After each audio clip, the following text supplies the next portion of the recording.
ourselves. In 1977, the announcement for IEEE's Amazing Micro Mouse Maze Contest attracted over 6,000 entrants, but the number of successful competitors dwindled rapidly.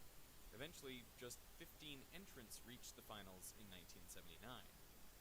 But by this point, the contest had garnered enough public interest to be broadcast nationwide on the evening news. And just like the rumor that inspired the competition, Micromouse began to spread across the world.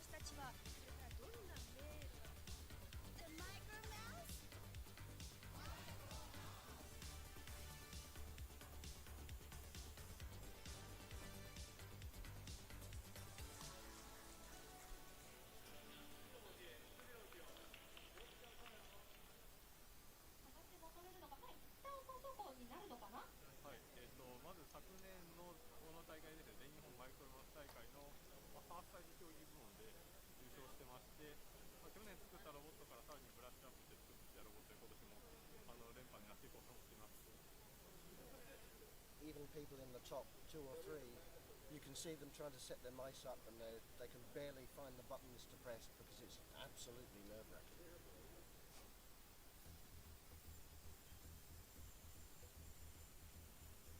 It doesn't matter what it was. It could be horse racing, it could be motor racing, it could be mouse racing. If you have a shred of competitiveness in you, you want to win, right?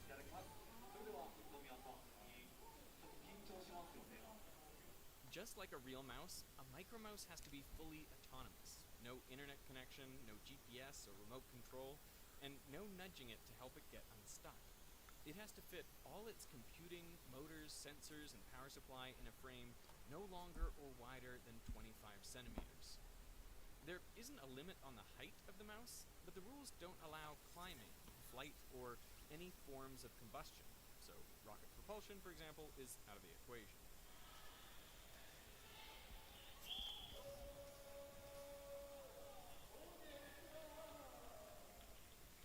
The maze itself is a square about 3 meters on each side, subdivided by walls into corridors only 18 centimeters across. And in 2009, the half-size micromouse category was introduced, with mice smaller than 12.5 centimeters per side and paths just 9 centimeters across. The final layout of the maze is only revealed at the start of each competition, after which competitors are not allowed to change the code in their mice. 小峰さんがおっしゃっていた宇宙人枠とはこのことか。上位争いは苛烈です。The big 3 competitions, All Japan, Taiwan, and USA's APEC, usually limit the time mice get in the maze to 7 or 10 minutes, and mice are only allowed 5 runs from the start to the goal. So if you spend a lot of time searching, that's a penalty. Makes sense. So the strategy for most micromice is to spend their first run carefully learning the maze and looking for the best path to the goal, while not wasting too much time. Then they use their remaining tries to sprint down that path for the... Oh yeah, I forgot I was changing the drop. But honestly, I think I don't know, because sometimes the spot is just got no loot, like literally nothing. Alright, just then. I guess I'm going. I'm just guaranteed like one of those henchman chests. I don't know what you're talking about. Don't know. I can we just rotate over there?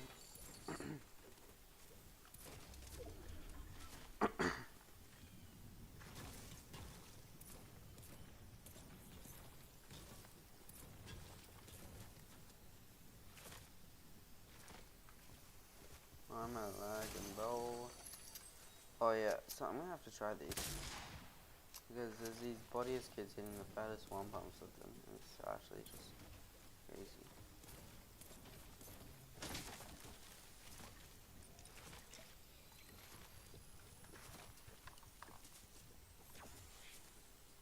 Oh yeah, I'm also thinking about So no, it doesn't really matter to them because new season should be tomorrow, I think.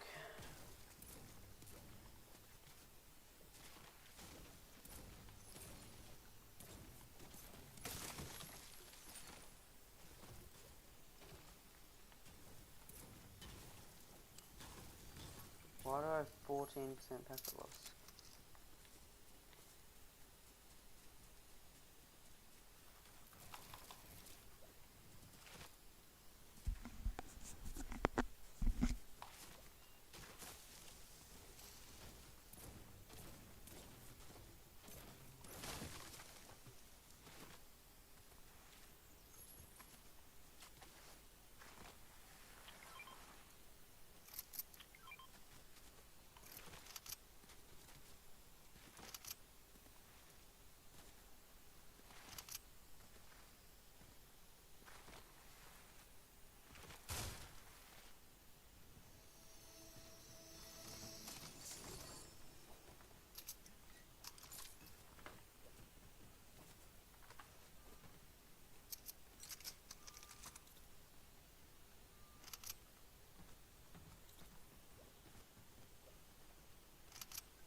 What the freaking hell?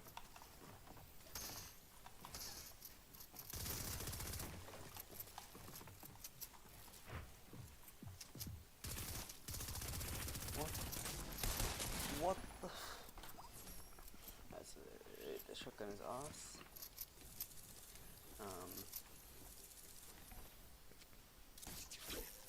I got beamed at the start somehow. So I guess take that in a sense.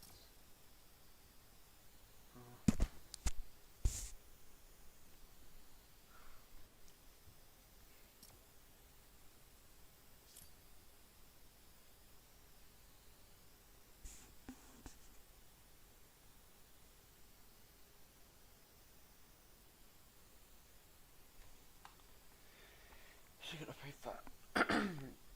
It's possible. Shotgun's so slow. The fastest runtime possible.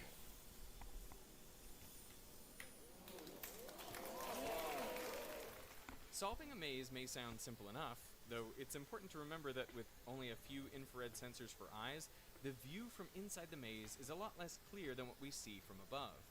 Still, you can solve a maze with your eyes closed. If you just put one hand along one wall, you will eventually reach the end of most common mazes.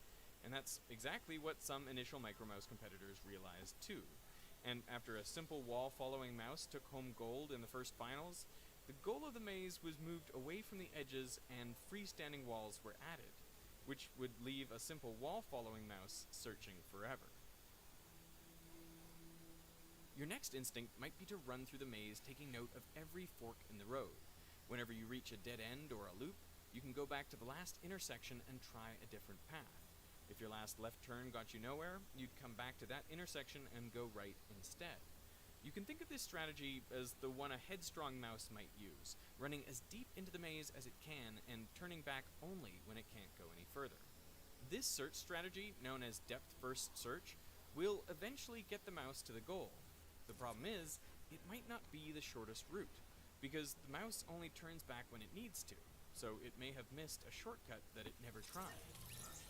The sibling to this search algorithm, breadth first search, would find the shortest path. With this strategy, the mouse runs down one branch of an intersection until it reaches the next one.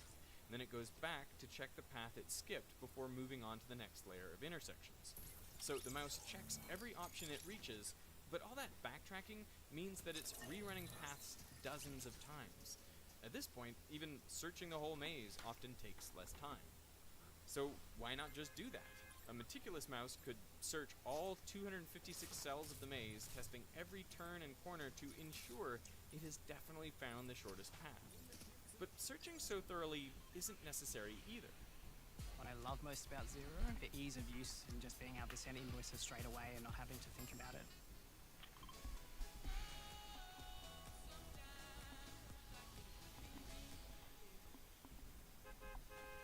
Instead, the most popular micromouse strategy is different from all of these techniques. It's a search algorithm known as flood fill. This mouse's plan is to make optimistic journeys through the maze. So optimistic, in fact, that on their first journey, their map of the maze doesn't have any walls at all. They simply draw the shortest path to the goal and go. When their optimistic plan inevitably hits a wall that wasn't on their map, they simply mark it down and update their new shortest path to the goal. Running, updating, always beelining for the goal. Under the hood of the algorithm, what the micromouse is marking on their map is the distance from every square in the maze to the goal. To travel optimistically, the mouse follows the trail of decreasing numbers down to 0. Whenever they hit a wall, they update the numbers on their map to reflect the new shortest distance to the goal. This strategy of following the numerical path of least resistance gives the flood fill algorithm its name. The process resembles flooding the maze with water and updating values based on the flow. Once the mouse reaches the goal, it can smooth out the path it took and get a solution to the maze. However, it may look back and imagine an even shorter, uncharted path it could have taken. The mouse might not be satisfied that it's found the shortest path just yet.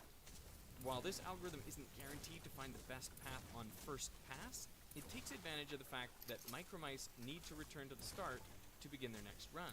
So if the mouse treats its return as a new journey, it can use the return trip to search the maze as well. Between these two attempts, both optimized to find the shortest path from start to finish, it's extremely likely that the mouse will discover it, and the mouse will have done it efficiently, often leaving irrelevant areas of the maze entirely untouched. Floodfill offers both an intelligent and practical way for micromice to find the shortest path through the maze. Once there was a clear strategy to find the shortest path, and once the microcontrollers and sensors required to implement it became common, some people believed micromouse had run its course. As a paper published in IEEE put it, at the end of the 1980s, the micromouse contest had outlived itself. The problem was solved and did not provide any new challenges. In the 2017 All Japan Micro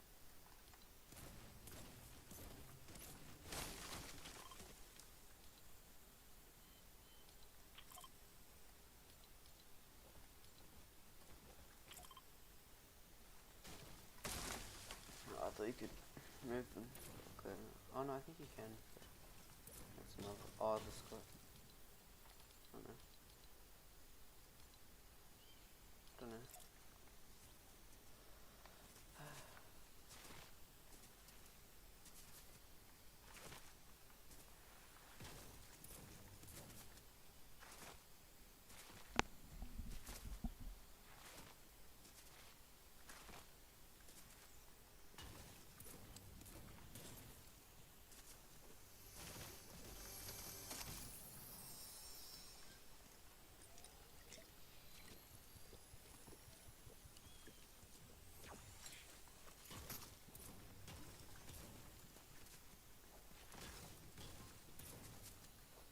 Do I need to find a better shotgun? Like, yeah.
I'm not fighting this shotgun. Sorry, bro, but that's not how it works.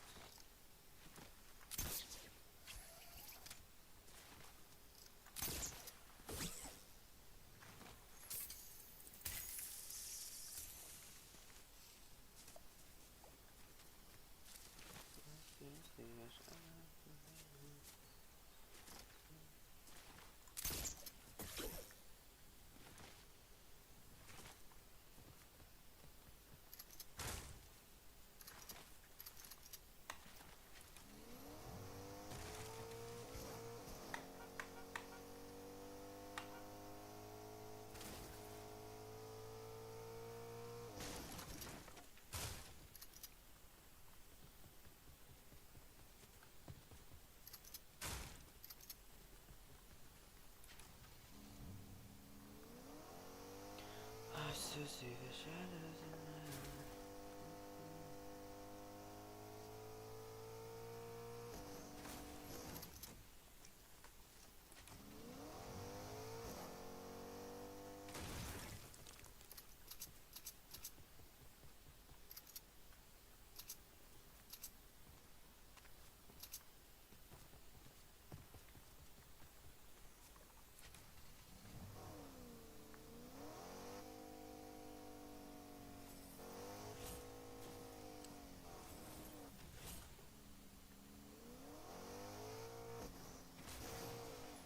I will take that. That is a beautiful shotgun.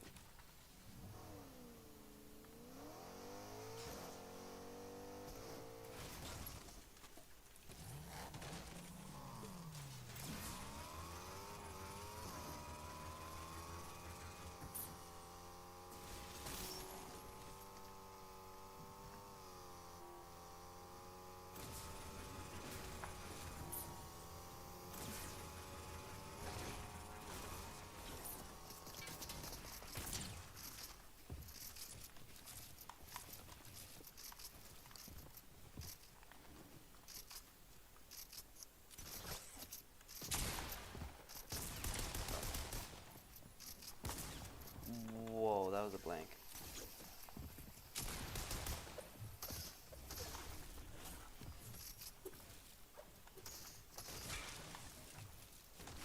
I need more space. I still see the shadows.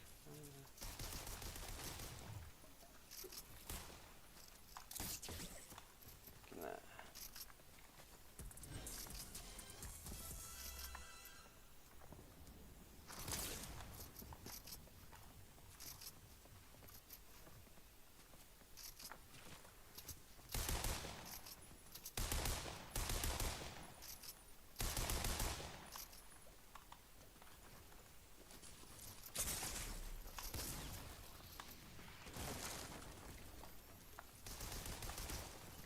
What? Oh my days.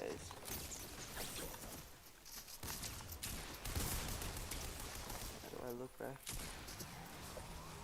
That third party, bro. Biggest sell of my life.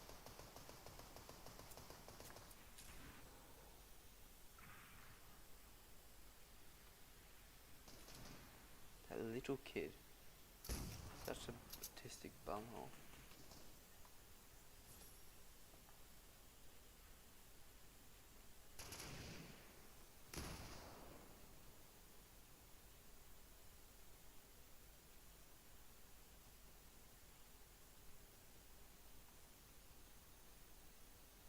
Is he gonna do something or just gonna sit there?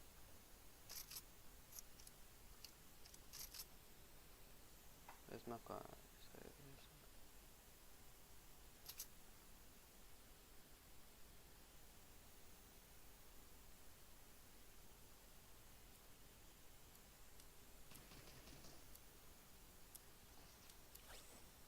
I'm just gonna grab my car and find some more meds. Alright, aimbot. Not even capping, aimbot. Full aimbot.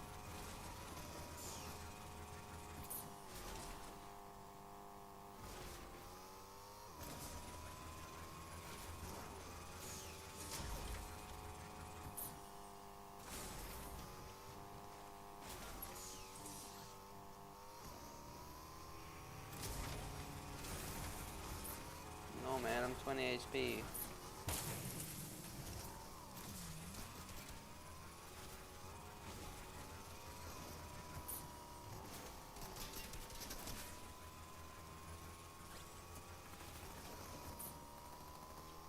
Oh no. It's a minigun. Bitches. No man.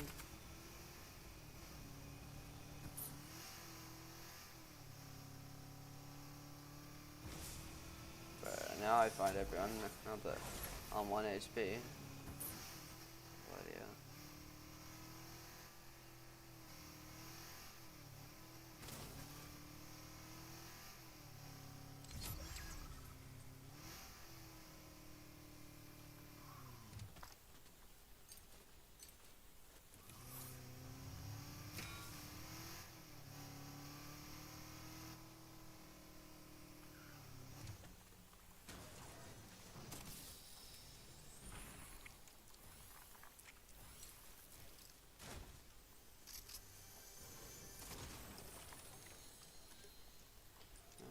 See the shadows of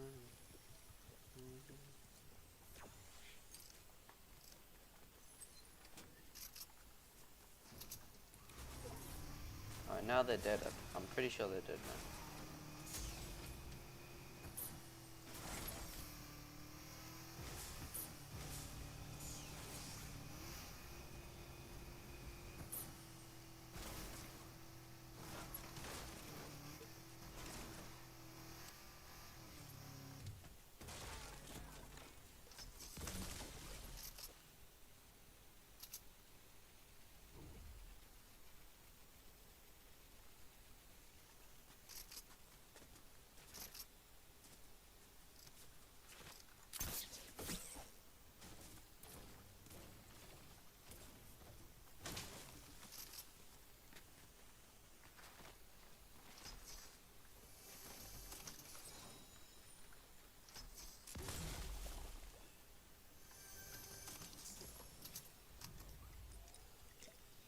Wait, you can play the movie?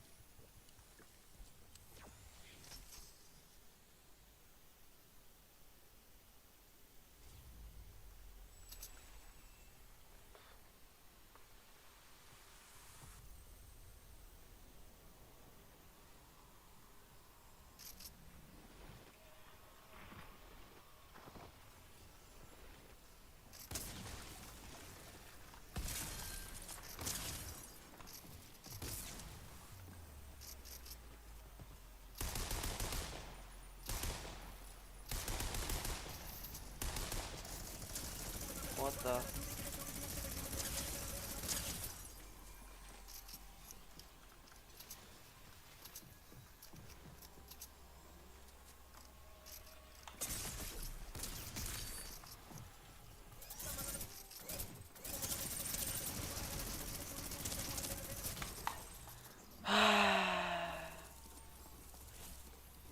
I mean, not too much you can do against the minigun, you know?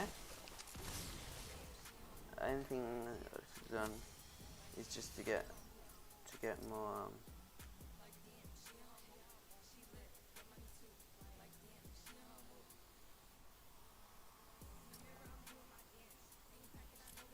should have just got more mats. By yeah, the grapple kind of stuff, you know. For mouse competition, both the bronze and silver placing mice found the shortest path to the goal, and once they did, they were able to zip along it as quick as 7.4 seconds.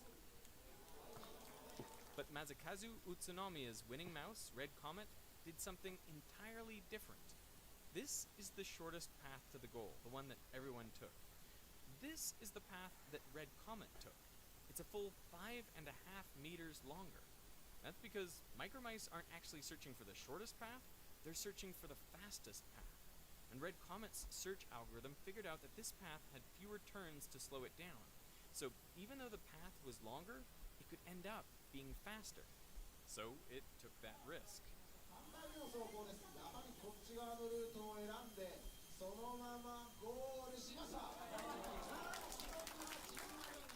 It won by 131 milliseconds. Differing routes at competition are now more common than not, and even just getting to the goal remains difficult, whether due to a mysterious algorithm or a quirk of the physical maze.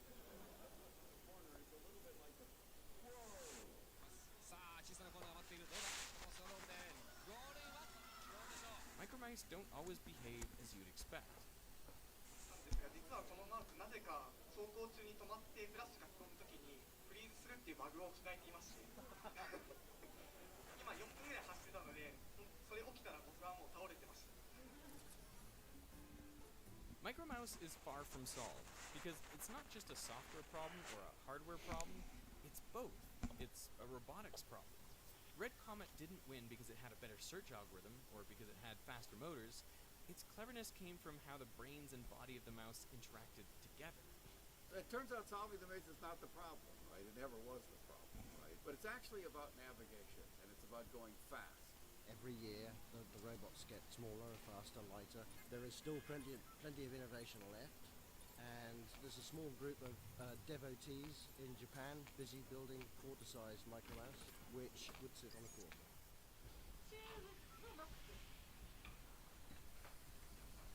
Nearly 50 years on, Micromouse is bigger than ever. 早い。これより前に残ってるのか？ゴールです。10秒14、10秒Millennial. First, they're quiet quitting. Now they're quiet sleeping. Like the world owes them 8 hours. It's energy. It's unnatural. iBanks used to. Competitions have appeared solved at first glance before. The high jump was an Olympic sport since 1896, with competitors refining their jumps using variations like the scissor, the western roll, and the straddle over the decades, with diminishing returns. But once foam padding became standard in competition, Dick Fosbury rewrote the sport in 1968 by becoming the first Olympian.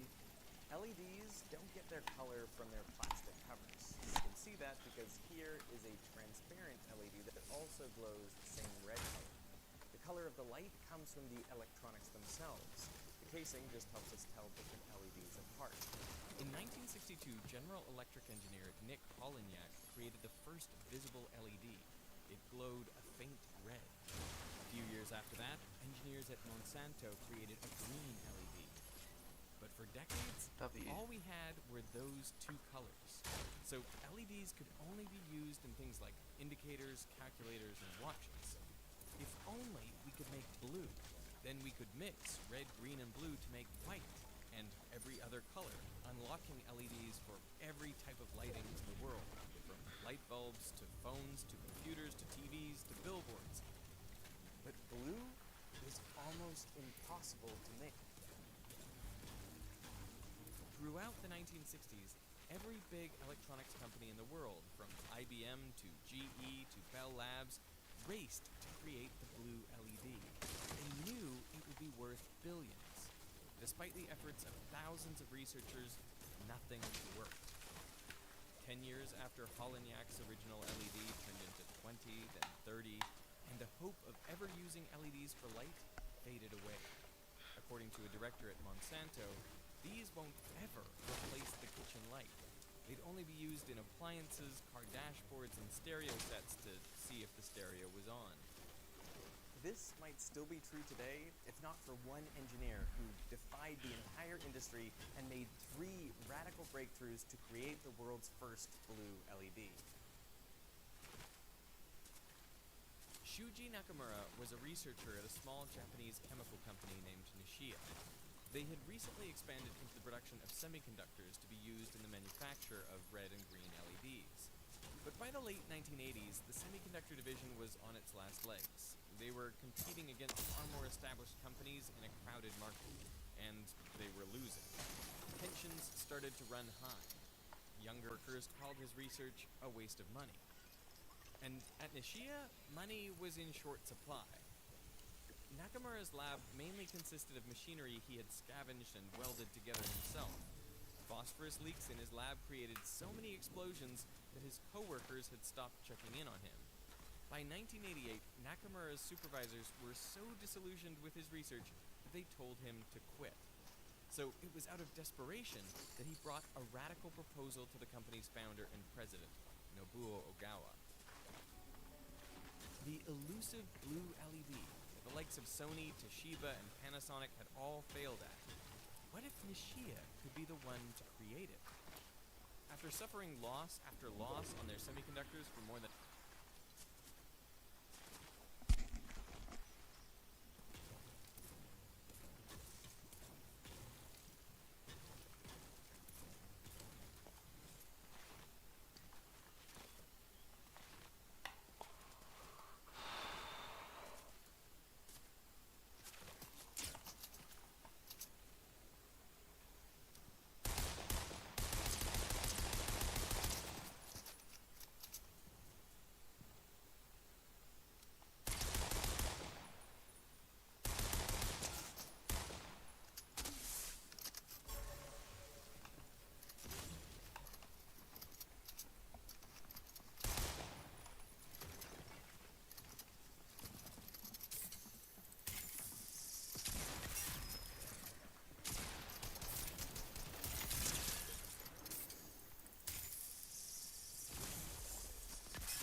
Well, that shotgun's kind of ass.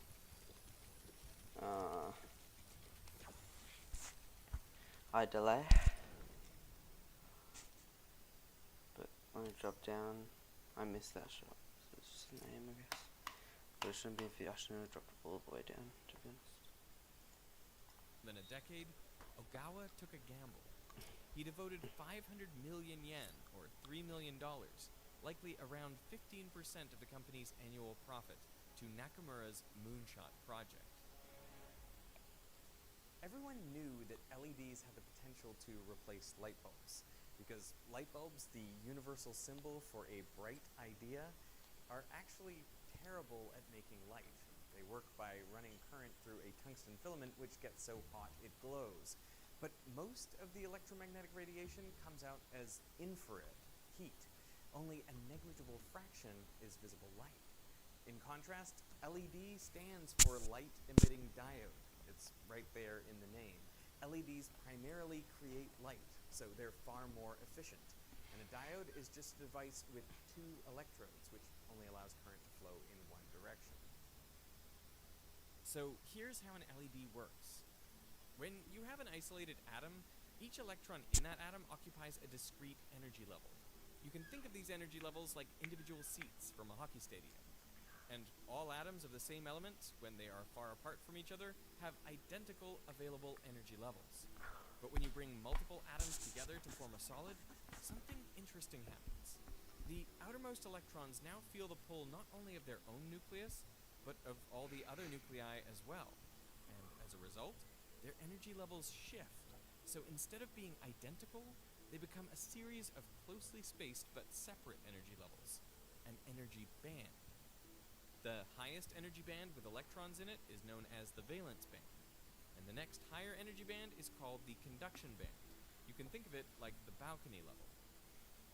In conductors, the valence band is only partially filled. This means, with a little bit of thermal energy, electrons can jump into nearby unfilled seats. And if an electric field is applied, they can jump from one unfilled seat to the next and conduct current through the material. In insulators, the valence band is full, and the difference in energy between the valence and conduction bands, the band gap, is large. So when an electric field is applied, no electrons can move. There are no available seats to move into in the valence band, and the band gap is too big for any electrons to jump into the conduction band. Which brings us to semiconductors. Semiconductors are similar to insulators, except the band gap is much smaller. This means at room temperature, a few electrons will have sufficient energy to jump into the conduction band. And now they can easily access nearby empty seats and conduct current. Not only that, the empty seats they left behind in the valence band can also move. Well, really, it's the nearby electrons jumping into those empty seats, but if you look from afar, it's as though the empty seat or hole is moving, like a positive charge in the opposite direction to the electrons in the conduction band. By themselves, pure semiconductors are not that useful. To make them way more functional, you have to add impurity atoms into the lattice. This is known as doping. For example, in silicon, you can add a small number of phosphorus atoms. Phosphorus is similar to silicon, so it easily fits into the lattice, but it brings with it one extra valence electron. This electron exists in a donor level just beneath the conduction band. So with a bit of thermal energy, all these electrons can jump into the conduction band and conduct current.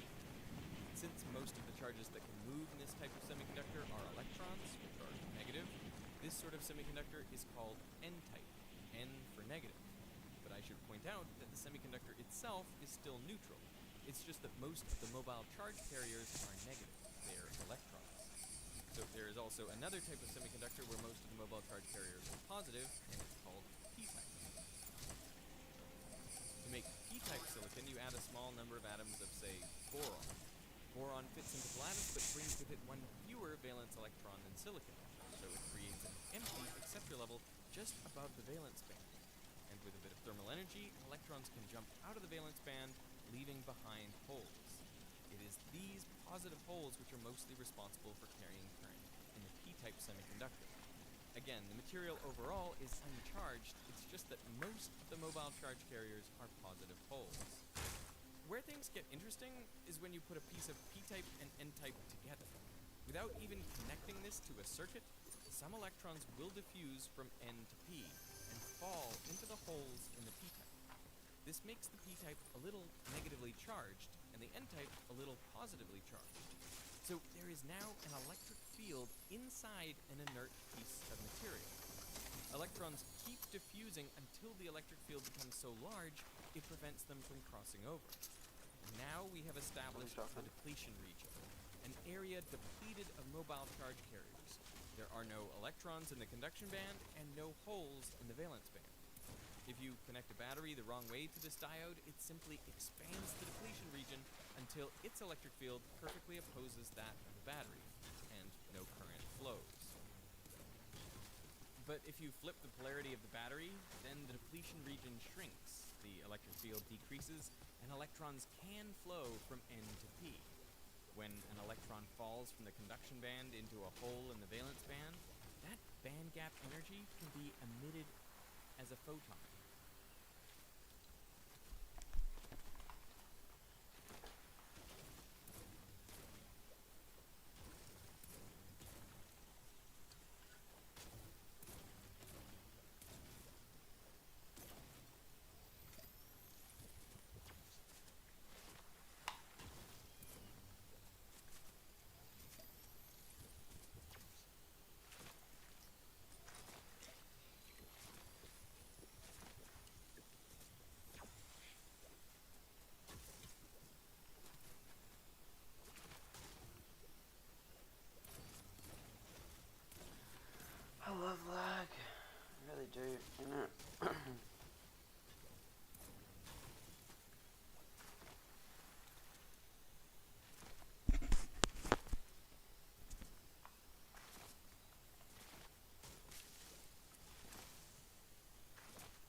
useful just because it sounds better. That's it.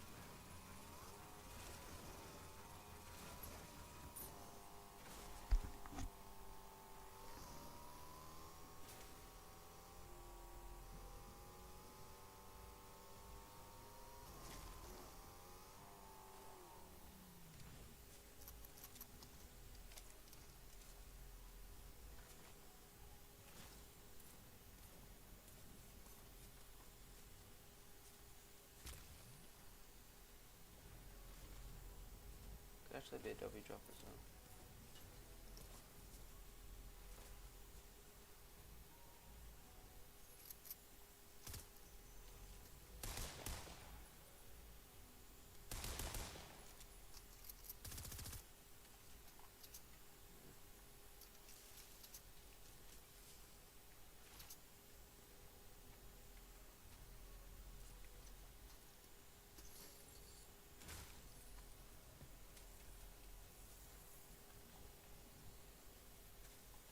I'm alright.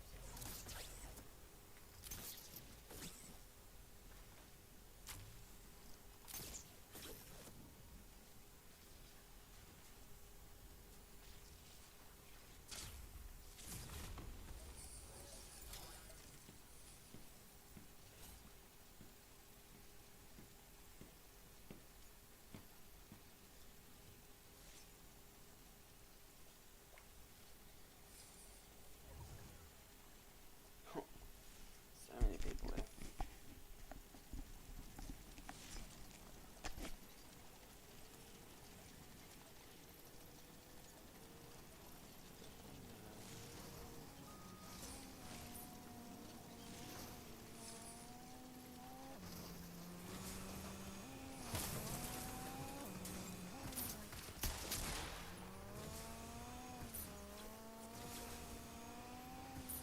I've got this big vest.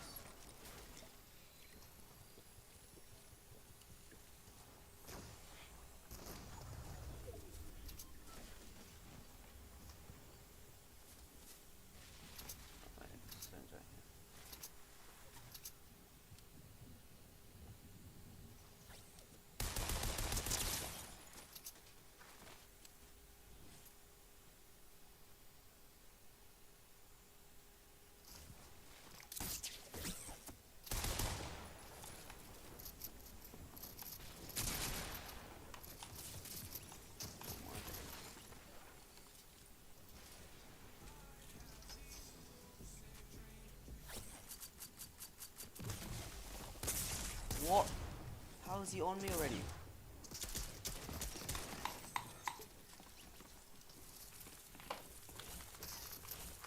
Yeah, I shouldn't have waited, it was too long.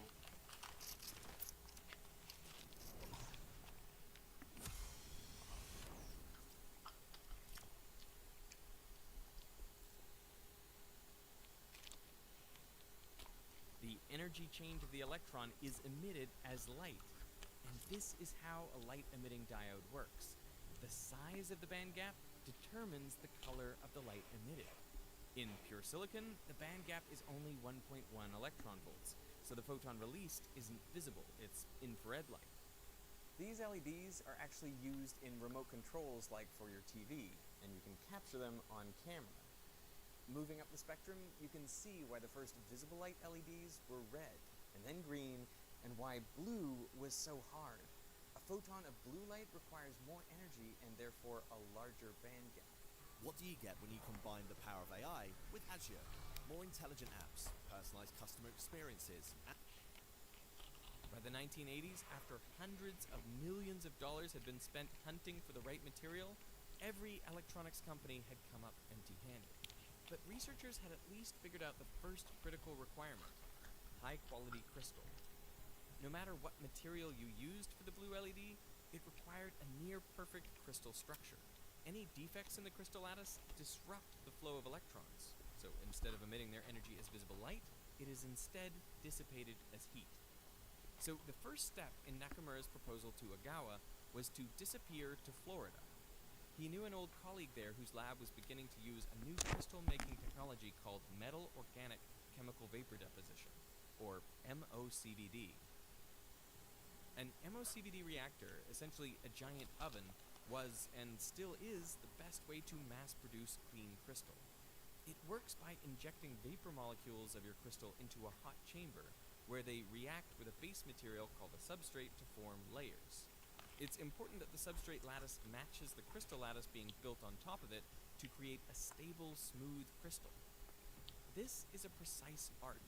The crystal layers often need to be as thin as just a couple of atoms.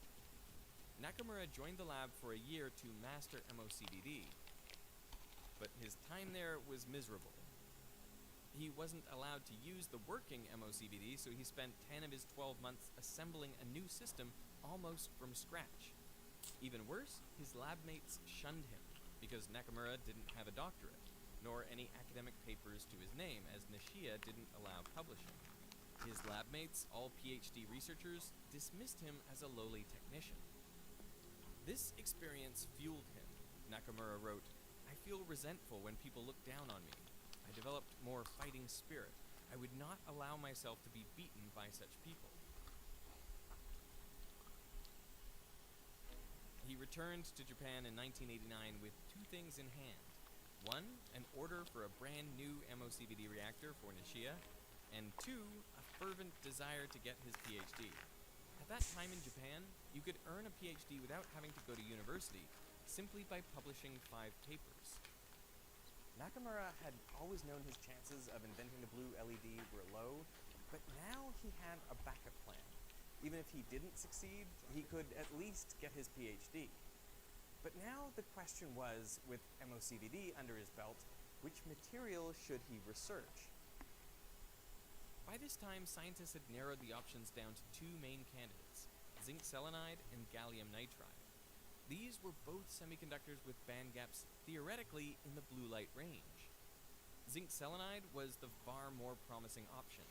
When grown in an MOCVD reactor, it had only a 0.3% lattice mismatch with its substrate, gallium arsenide.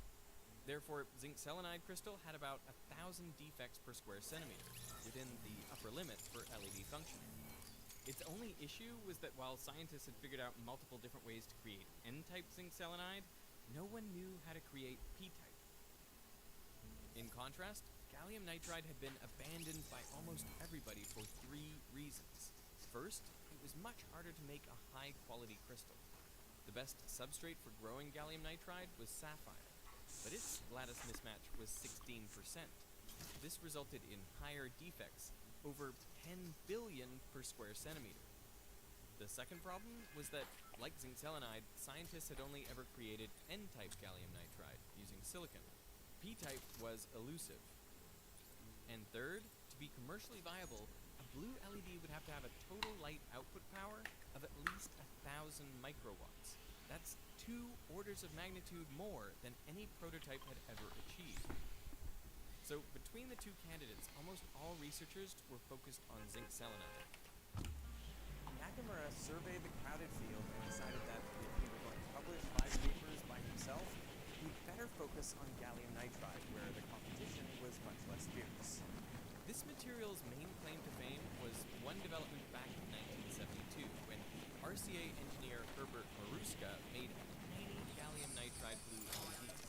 But it was dim and inefficient, so RCA slashed the project's budget, calling it a dead end.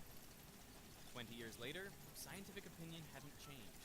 When Nakamura attended the biggest applied physics conference in Japan, the talks on zinc selenide had over 500 attendees. The talks on gallium nitride had 5. 2 of those 5 attendees were the world experts on gallium nitride, Dr. Isamu Okazaki and his former grad student, Dr. Hiroshi Amano. In contrast to Nakamura's academic background, they were researchers at Nagoya University, one of Japan's best. A few years earlier, they had made a breakthrough on the first problem of high-quality crystal. Instead of growing gallium nitride directly on sapphire, they first grew a buffer layer of aluminum nitride. This is a lattice spacing in between that of the other 2 materials, making it easier to grow a clean gallium nitride crystal on top. The only issue was that the aluminum caused problems for the MOCVD reactor, making the process hard to scale. But Nakamura wasn't even close.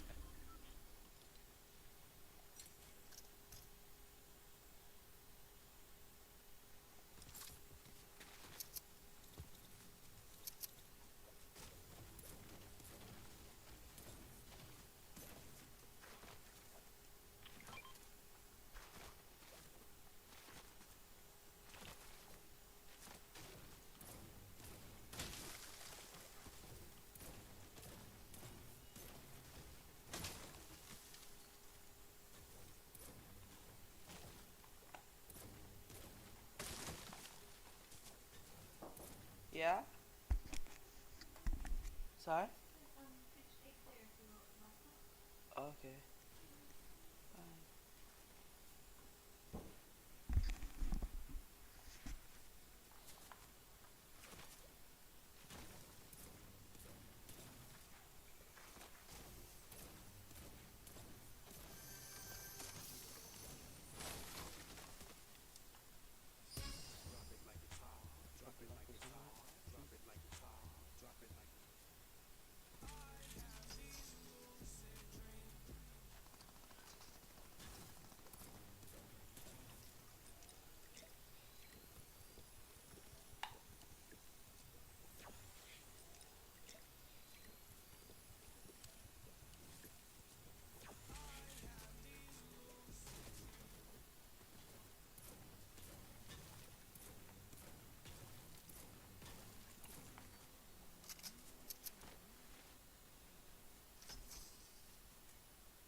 My days, bro. This stupid minigun. It's not even a mythic. How do you... Why do they have purple miniguns in the game, bro?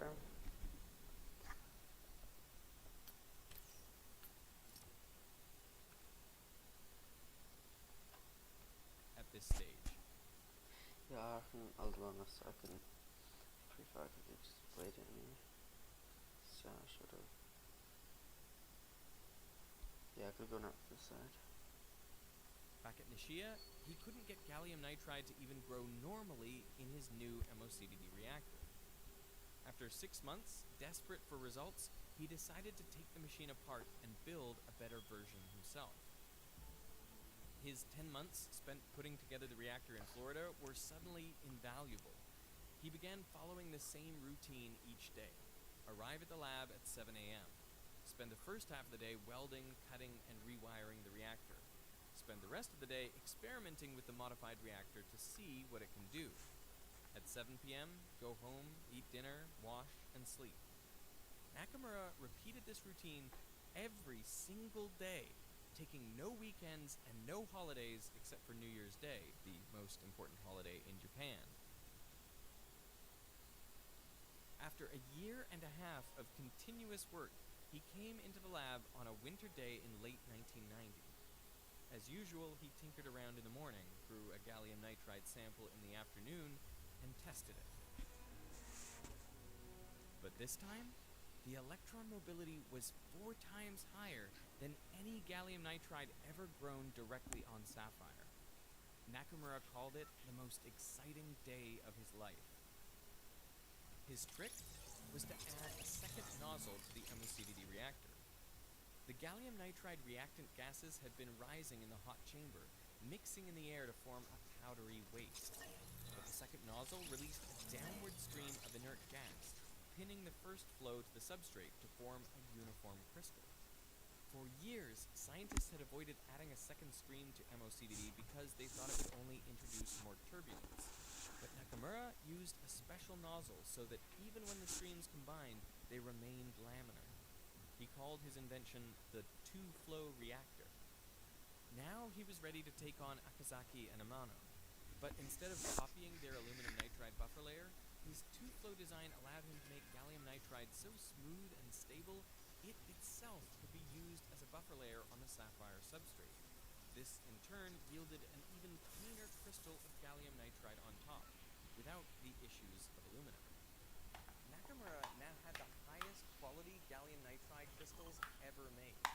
But just as he was getting started, things took a wrong turn. While he had been in Florida, Nobuo Ogawa had stepped back from Nishia to become chairman. In his day, Nobuo had been a risk-taking scientist, designing the company's first products. It's why he supported Nakamura's lofty plans all this time. But in his place, his son-in-law, Eiji Ogawa, became CEO of the company. The younger Ogawa had a much stricter outlook. One Nishia client said, "He has a mind of steel, and he remembers everything." In 1990, an executive at Matsushita, an LED manufacturer and Nishia's biggest customer, visited the company to give a talk on blue LEDs. In it, he claimed zinc selenide was the way forward, declaring gallium nitride has no future. That very same day, Nakamura received a note from Eiji. Stop work on gallium nitride immediately. Eiji had never supported the research and wanted to end what he saw as a colossal waste. But Nakamura crumpled up the note and threw it away. And he did so again and again when a succession of similar notes and phone calls came from company management. Out of spite, he published his work on the two-flow reactor without Nishia's knowledge. It was his first paper. One down, 4 to go. With crystal formation settled, he turned to the second obstacle, creating P-type gallium nitride. Here, Akazaki and Amano had again beaten him to the punch. They had created a gallium nitride sample doped with magnesium, but at first it didn't perform as a P-type as they expected. However, after exposing it to an electron beam, it did behave as a P-type, the world's first P-type gallium nitride after 20 years of trying. The catch was that no one knew why it worked, and the process of irradiating each crystal with electrons was too slow for commercial production.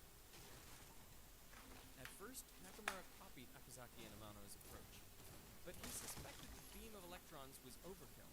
Maybe all the crystal needed was energy. So he tried heating magnesium-doped gallium nitride to 400 degrees Celsius in a process known as annealing. The result? A completely P-type sample. This worked even better than the shallow electron beam, which only made the surfaces of the samples P-type. And simply heating things up was a quick, scalable process. His work also revealed why the P-type had been so difficult. To make gallium nitride with MOCVD, you supply the nitrogen from ammonia. But ammonia also contains hydrogen.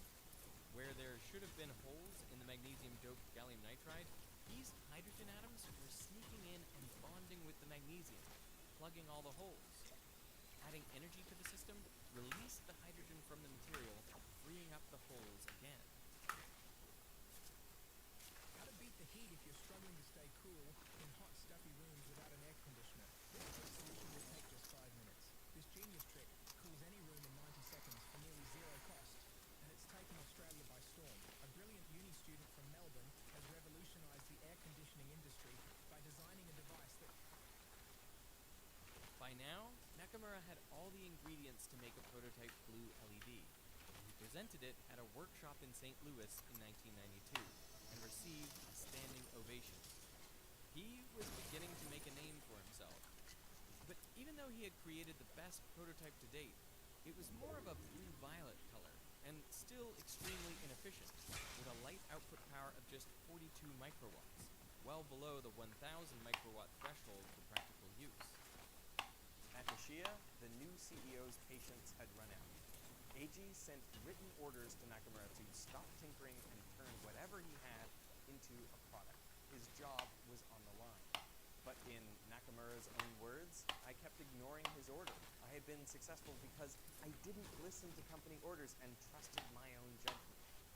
At this point, he only had the third hurdle left, getting his blue LED to a light output power of 1000 microwatts. A known trick to increase the efficiency of LEDs was to create a well, a thin layer of material at the PN junction called an active layer that shrinks the band gap just a bit. This encourages more electrons to fall from the N-type conduction bands into holes in the P-type valence band. The best active layer for gallium nitride was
up? The food.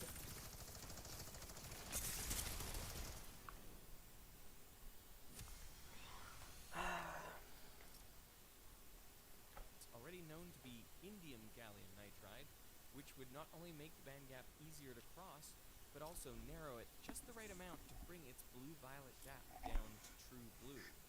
This time, Testing, man. It's good. It's good. It's good. for Eminem's minigun is just so overpowered.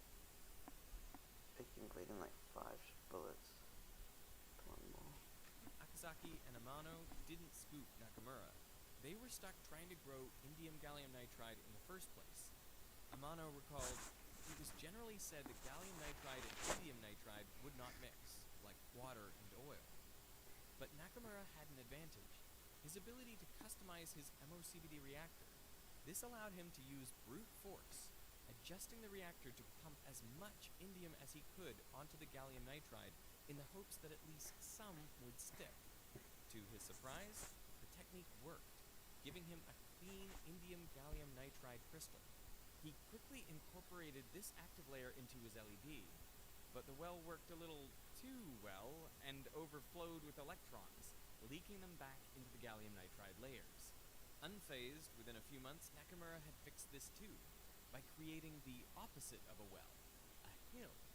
He returned to his reactor one more time to make aluminum gallium nitride, a compound with a larger band gap that could block electrons from escaping the well once inside.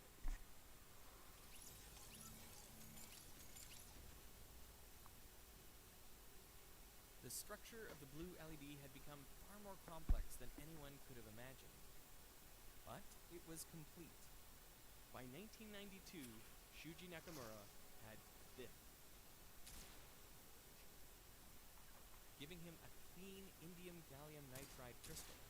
He quickly incorporated this active layer into his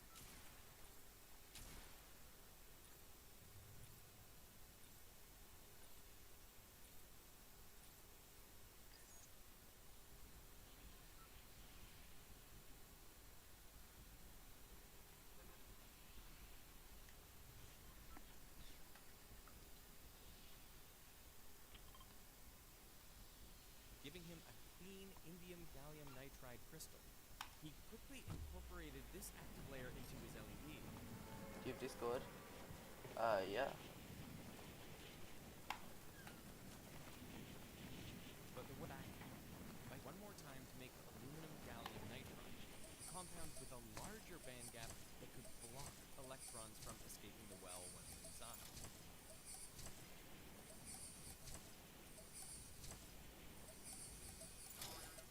The structure of the blue LED had become far more complex than anyone could have imagined. But it was complete. By 1992, Shuji Nakamura had this. And I showed the chairman. I told him, "Hey, chairman, come to my office." I showed the blue LED and said, "Ooh, this is great." Oh, I'm so happy. After 30 years of searching by countless scientists, Nakamura had done it. He had created a glorious bright blue LED that could even be seen in daylight.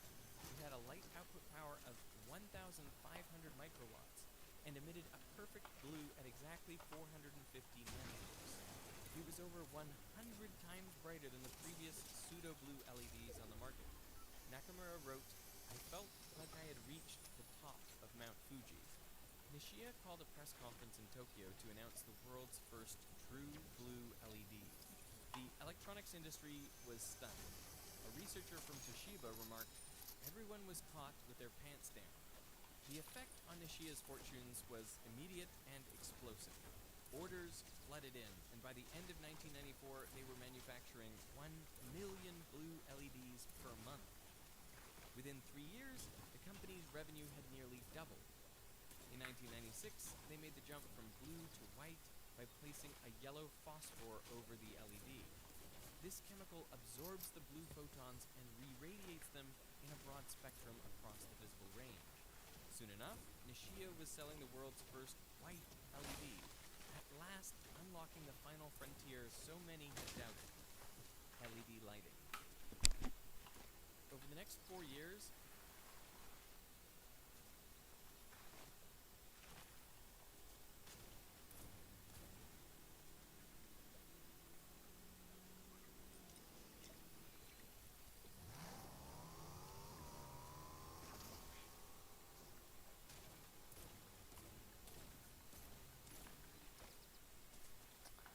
I need some more mats and everything. Probably not. I probably should have. This one didn't want to waste my big boat, you know.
I know that that gun is not it for close range.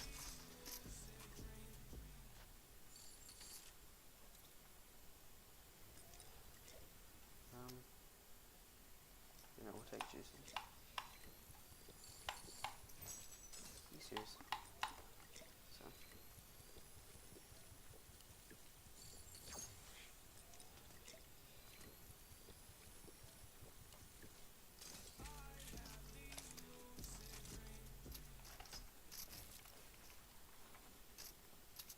I could use this now. Wait.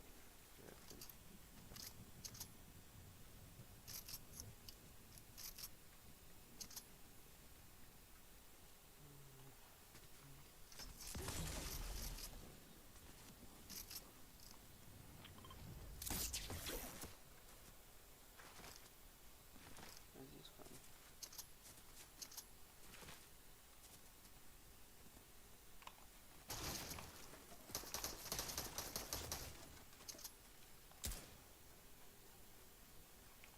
When could he hide so well behind them?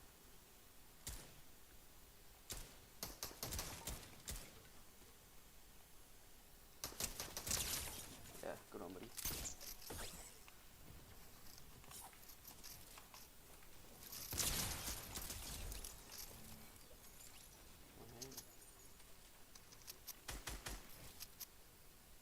Oh, is it?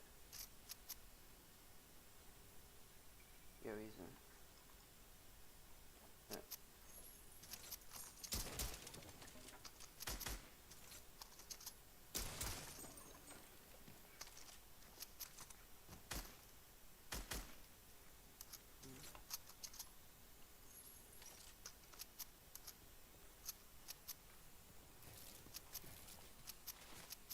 It's decided when we wrap up the platform, we build up and then wait for them to try to chop us and dink them in the head.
feel like going for a chase, you know. Just not my feeling.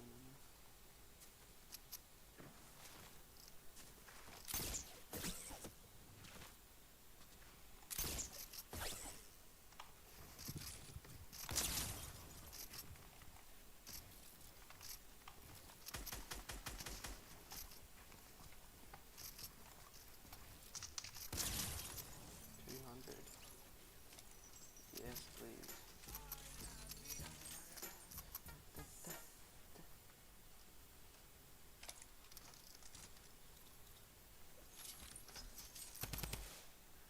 God damn, this gun's good. Yeah, but for I guess it is.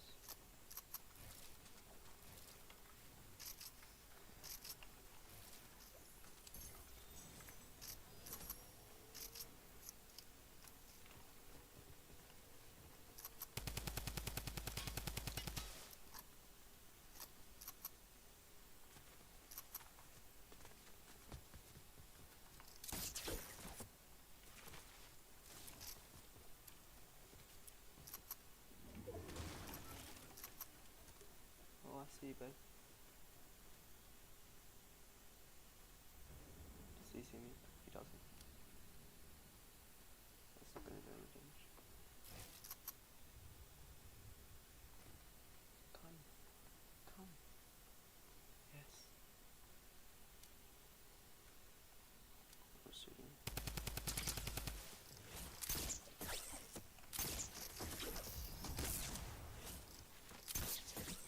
Oh my god.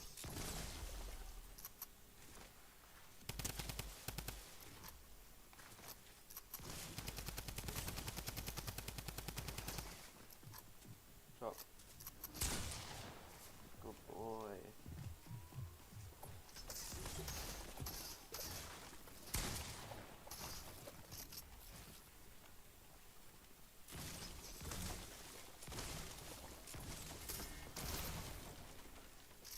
No, don't say he's dipping.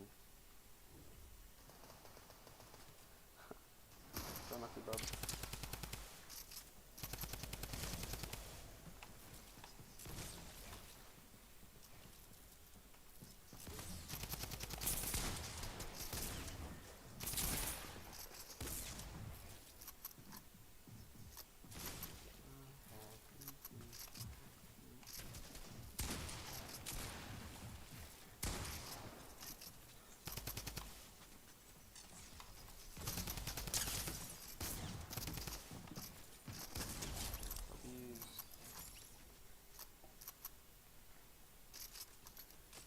Shotgun, especially in the game.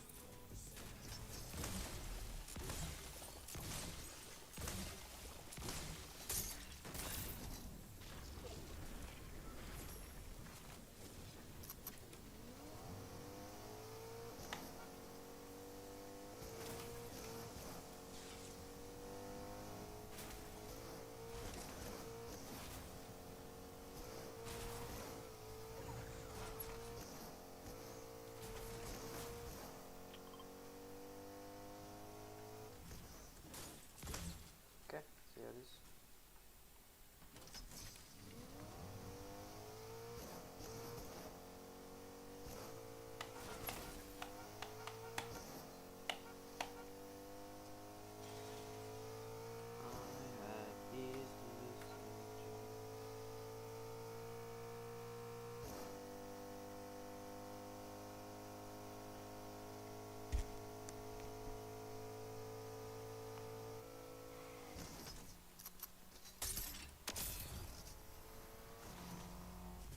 Hey, bub.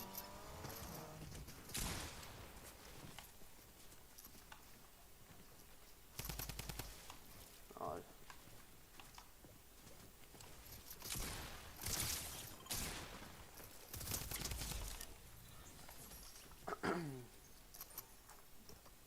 Apparently, this is better.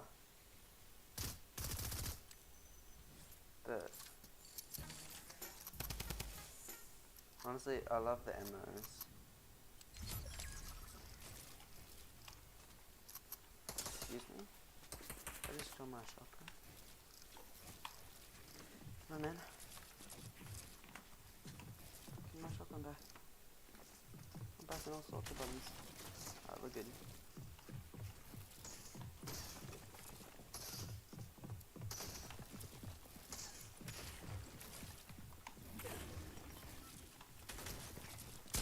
Oh, we need to change the layout. But we're getting dead bodies. I'm actually choking everything right now.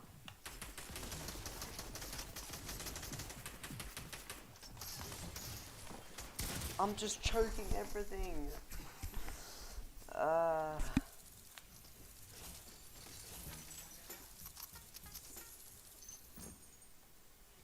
Discord chat. Oh yeah, my bad. I was not here. Yes, W. Discord just C4 tomatoes.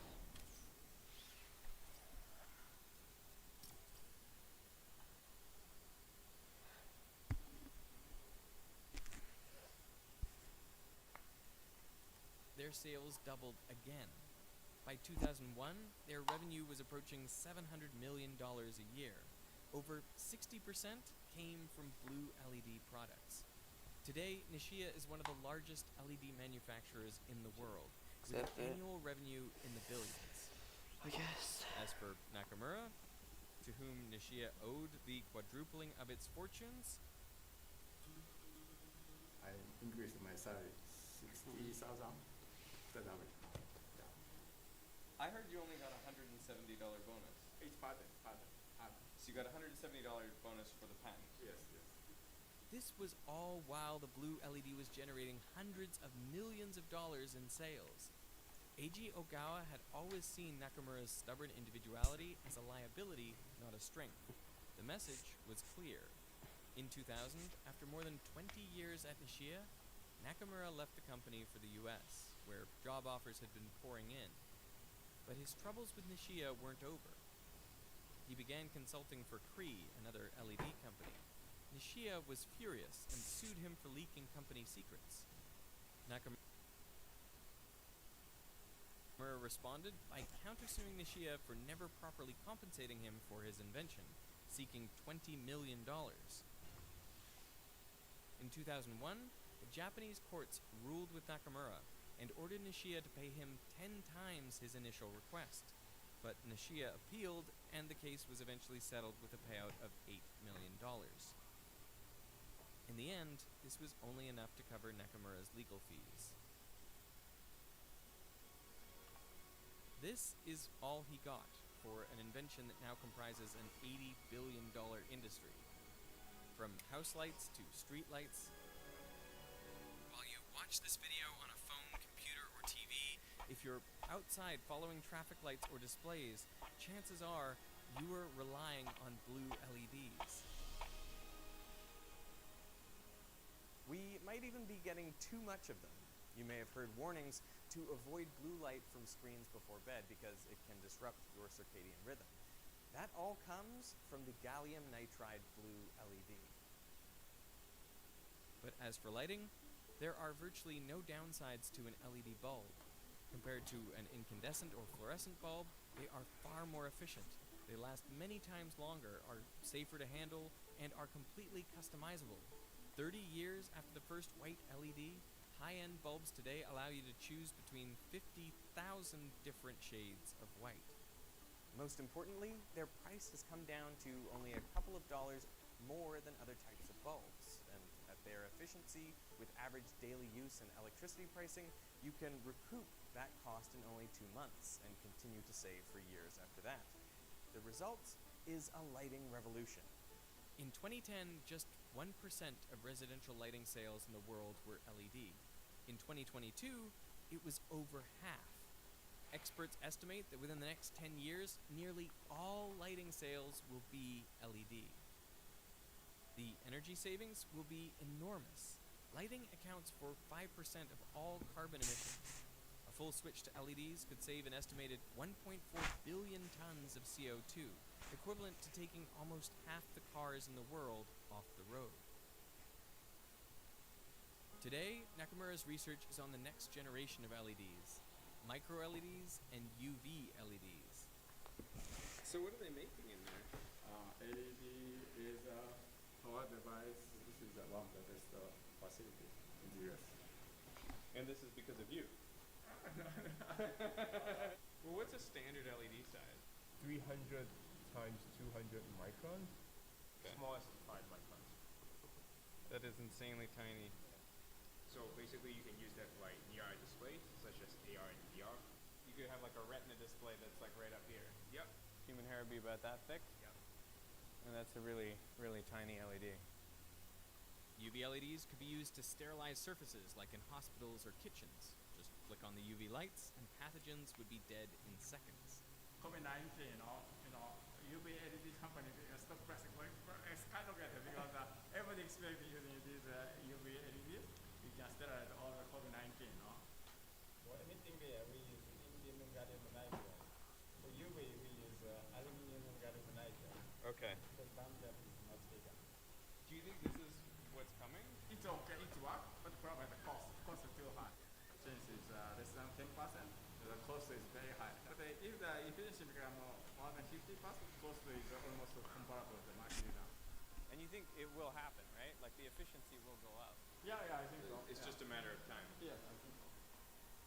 And he's even tackling one of the biggest challenges of our time. I think this is Me too. I'm still interested in nuclear fission, so recently I started the company of nuclear fission. Really? Oh yeah, last year. No way. No way, no.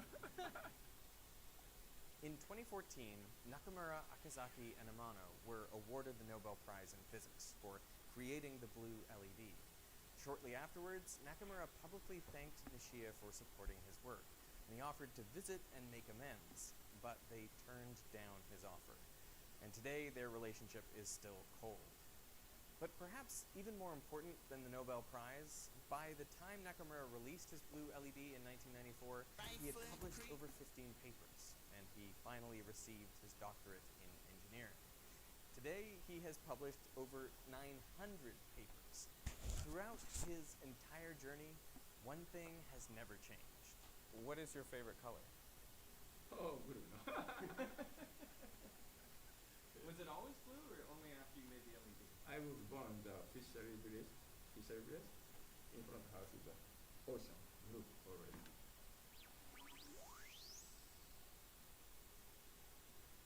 While I was learning about Nakamura's story, I realized that what set him apart from the thousands of researchers trying to unlock the blue LED, it wasn't necessarily his knowledge, but his determination, critical thinking, and problem-solving skills. Where others saw dead ends, he saw potential solutions. So if you're looking for a free and easy way to start building these skills for yourself right now, look no further than today's sponsor, Brilliant. Brilliant. Most plane doors aren't locked. There are no keys, no sensors or passcodes to secure them. If someone wants to pull the lever, they can. A man opened the emergency exit door and forced his way off the plane. And yet, with 40 million flights each year, these doors are virtually never opened in flight. So why not? It's self-preservation, surely. Common sense. Most people are, smart enough to not mess with that. The real answer relies on where planes fly. How high do planes fly, approximately? 10,000 kilometers, or is that overshooting it? I think that's overshooting it. I think you'd be in space. 25,000 kilometers. That's the height of a plane flying. Is that way too low? It's too much. It's too much. Bring it down. Yeah, 1,000? 1,000 kilometers, still space. 50,000 feet, I think. Some of them can go up to 43,000 feet. 30,000 feet. 38,000 feet. Yeah. Why do they fly that high? I don't know. Safety, I guess. Probably to avoid collision with other aircrafts, and if there's high mountain ranges, I don't know, when storms or weather hit. My guess is to avoid a turbulent weather. I think that's a decent guess. Now, it's true that one of the benefits of flying at 30,000 feet is a smoother ride. This is high in the troposphere, the layer in which most weather occurs. So there's less turbulence and fewer storms. Your auntie and I always shared roses. It's so hard now, I never get to see her. Most plane doors aren't locked. There are no keys, no sensors or passcodes to secure them. If someone wants doors are This is high, and it's true that one of the benefits of flying at 30,000 feet is a smoother ride. This is high in the troposphere, the layer in which most weather occurs, so there's less turbulence and fewer storms to navigate around. But this is not the main reason that planes fly so high. The bigger reason, of course, is money. As you go up, the density of air decreases, and at 33,000 feet or 10 kilometers, the density of air is just a third of what it is at sea level. So flying at this altitude, the plane runs into a third of the air molecules it would closer to the ground. That means the plane can fly about 73% faster for the same amount of thrust. And as a result, you get to your destination faster, and since you spend less time in the air, you burn less fuel. It seems in a way that, like, climbing is wasted energy. Can you compare, like, the descent to the ascent? Do you essentially get the energy back as you fall down the other side? Yeah. When we climb, we burn about 80 kilos per minute. In cruise, we burn about 40 kilos per minute, and in descent, it's maybe 10. So it's almost negligible. Not only that, jet engines are more efficient at altitude. They work by compressing air at the intake, mixing it with fuel, and igniting it, so the combustion products are ejected very fast from the exhaust.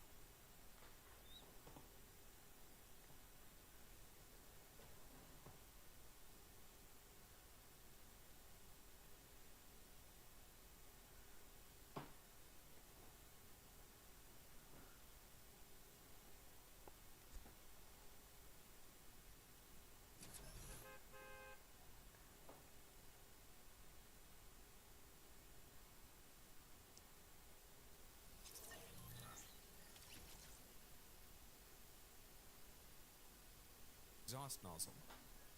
Now, they work by compressing air at the intake, mixing it with fuel, and igniting it.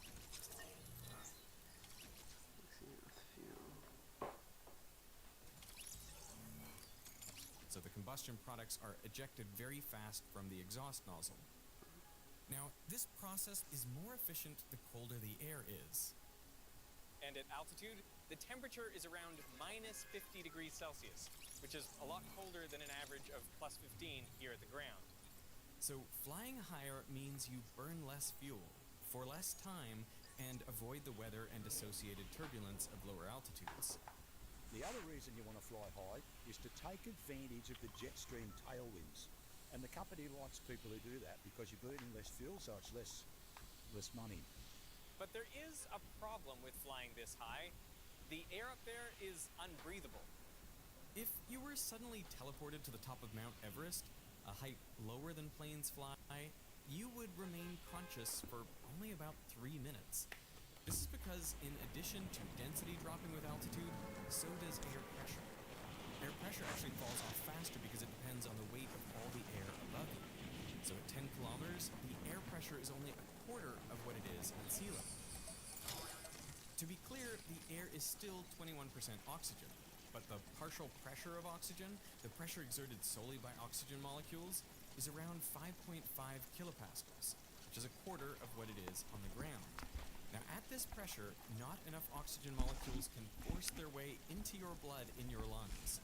To function normally, humans need an oxygen partial pressure of at least 16 kilopascals.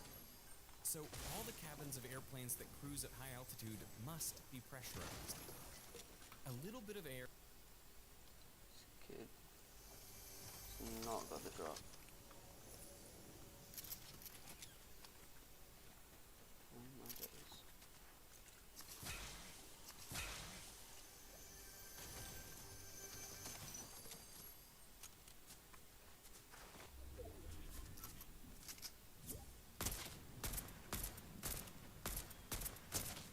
Bro, how do I miss those?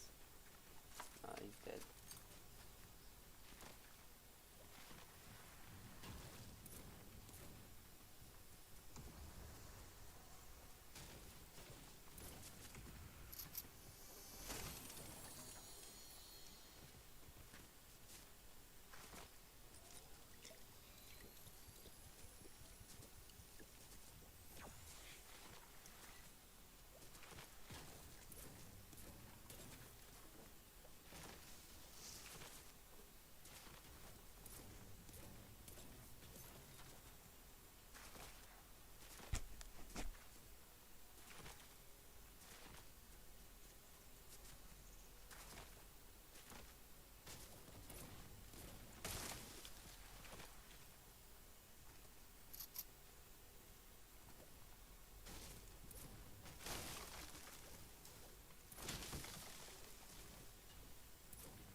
not gonna get pet parties, just let me see the pet parties.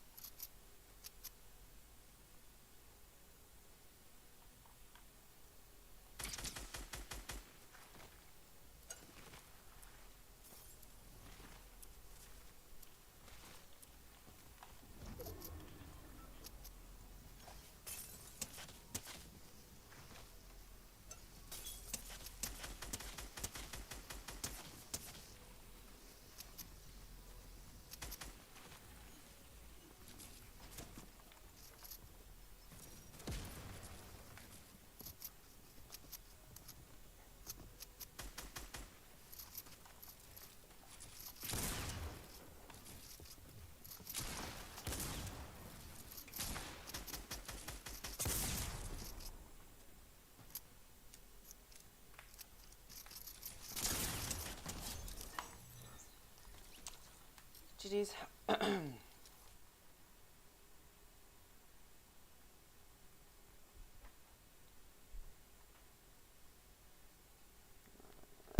What is that thing, bro? Why do people... What is that thing?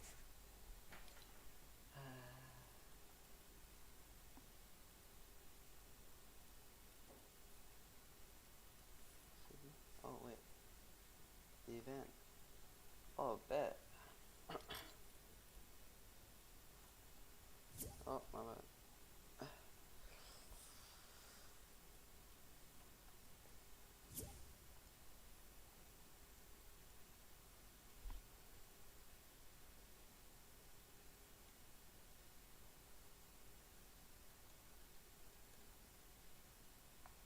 Wait, Zaven, could you join the gaming channel on Fortnite?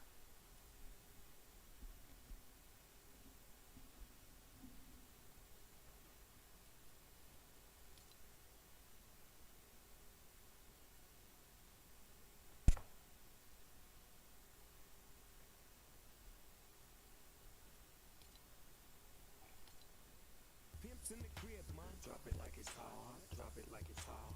Drop it like it's hot. When the pigs try to get at you, park it. What? This is too early to join it now. Is it? When does it start? Mate, it's in the corner. Oh, is that 32 it? minutes. Sure. Bet.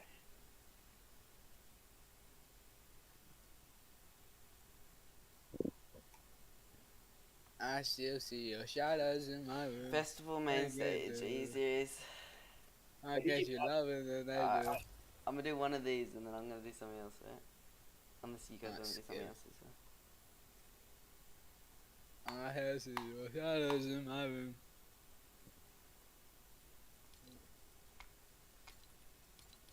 When the kids in the crib, ma, drop it like it's hot, drop it like it's hot. Juice WRLD. Wait, this thing's pretty cool. Contrail. Hey.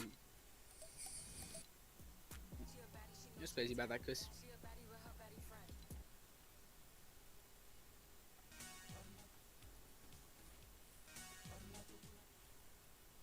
I want that.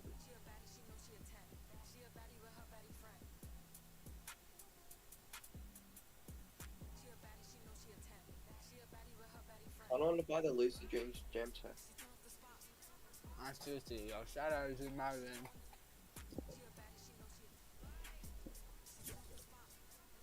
All the battle buses are full. The battle buses are headed out. But there's no one on. I need to change my sim. You can ready up and then do that. It's crazy.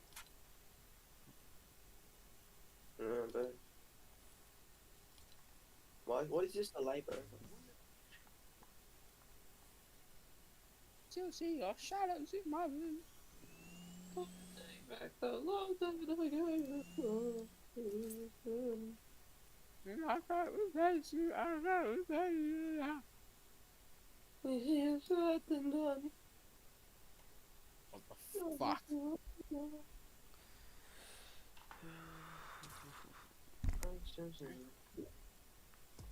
Is this skin it? I want to get the Meowscles.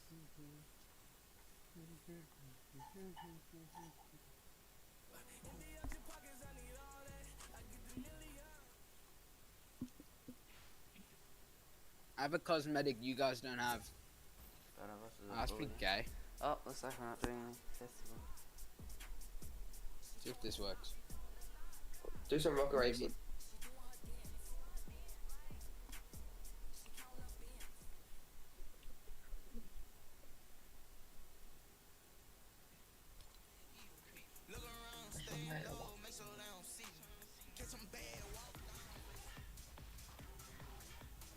What?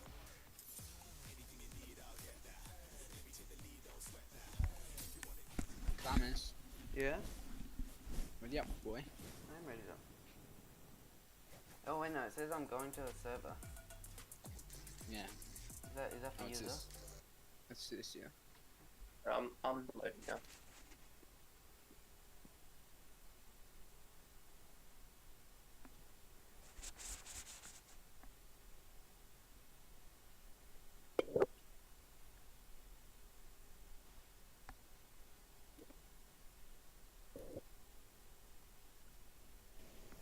Oh.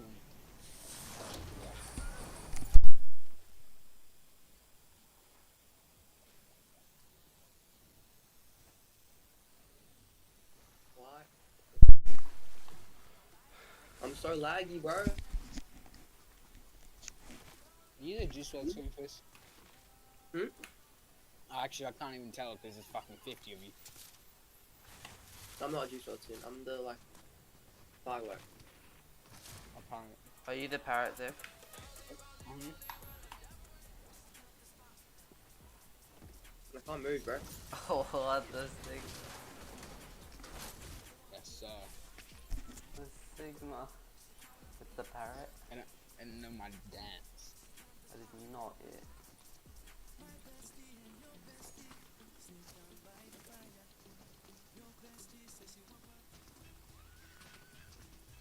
I need that. Hey now, hey now, hey now. I did not do it. Oh.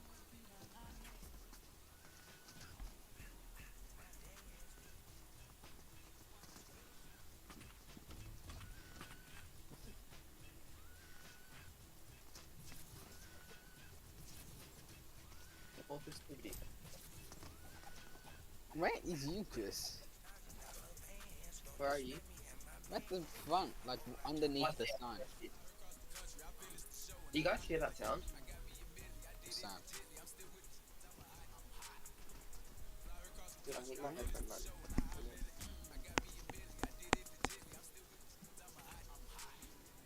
I need to fix my volume setting. Hey. How do you... Oh, Are my Jordans fresh? I was pretty skibidi. Just one fucking Air Forces. Bro, I've got like a constant buzz going on. Annoying shivers. I'm taking my headphone off. Tom, can you like stop? Can you like get off the internet? Sure, Chris. I'm literally at the balcony.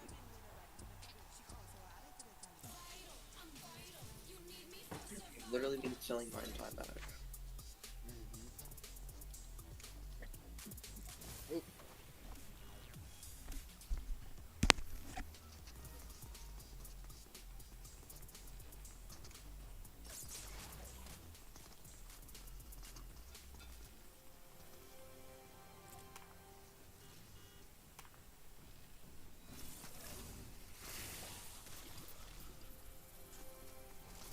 Who do you think you are, Tom? I'm him. Alright. Not My for that. concert now, boys. We should have done private, bro. Just look at me. Uh oh. How do we join? Right. Look at the top at like in like 15 seconds. I'm on 80% back loss. What? You must really be selling your bag. What internet are you on, Chris? Canterbury? I don't know. I'm also on Canterbury. I don't think you are. I'm sticking with Canterbury 5. Even though Canterbury 5 has one bomb.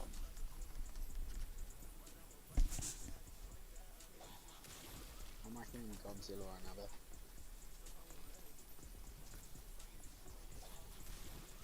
I hope the downtime isn't long, bro. I hope they play Fiend. But this isn't Fortnite event. Fiend! Fiend! Shut up. Wait, you ready for this? Are you looking at the top? No. Or look at the top of the dog hand. I am, yeah. Wait, where's the email? I need it up there too. Here's blood sticks. How did you get there? Yes, sir. My content now. What was that? Ouch. You like my content, Chris? I actually don't know how you got up there. I'm the goat. Oh, made that jump.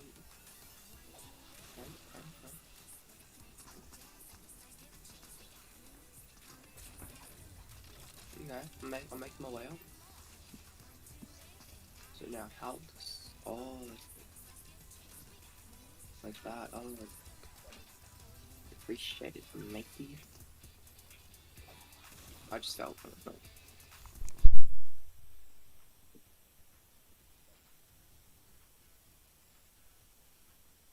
Hey. You know I'll never back down, never what? Hey. So now how do... Myself. How do I get up there, bro? How do I get up there, bro?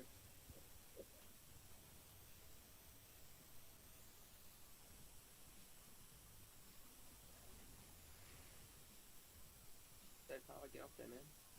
You'll push your way up. Bear, you a guitar or something? Land on the nose.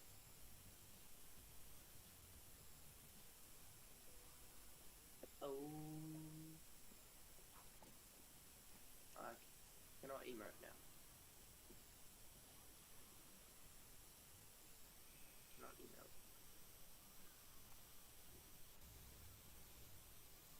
Oh. How did you? I'm back. How long is it? You're a bum. 20 minutes. 9242. What?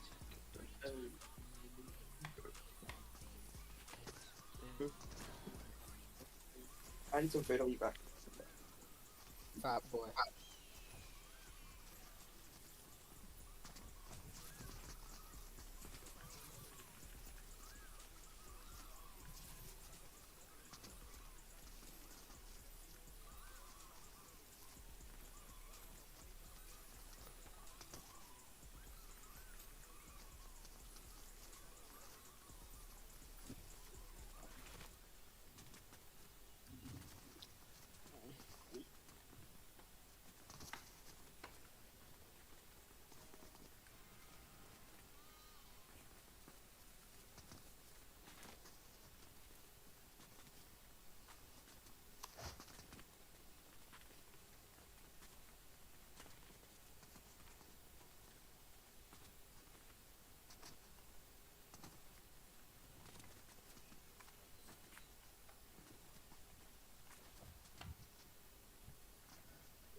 like. I think I'll stab you. I'm at the I top. have knife to you. Wait. Did you buy that emote? Yep. Actually? Uh-huh. I pissed off Bellier because I was using the emote yesterday. He wasn't happy that I bought it.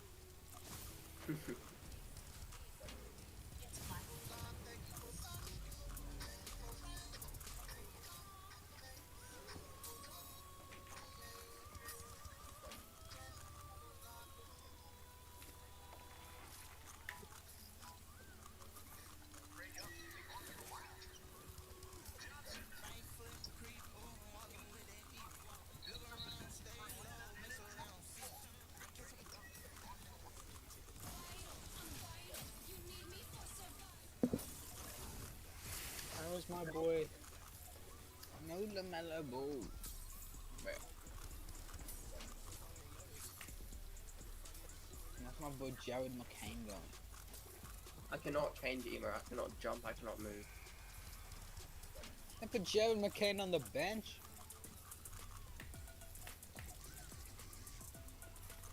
Jared Kane, don't know who he is. Because you're retarded.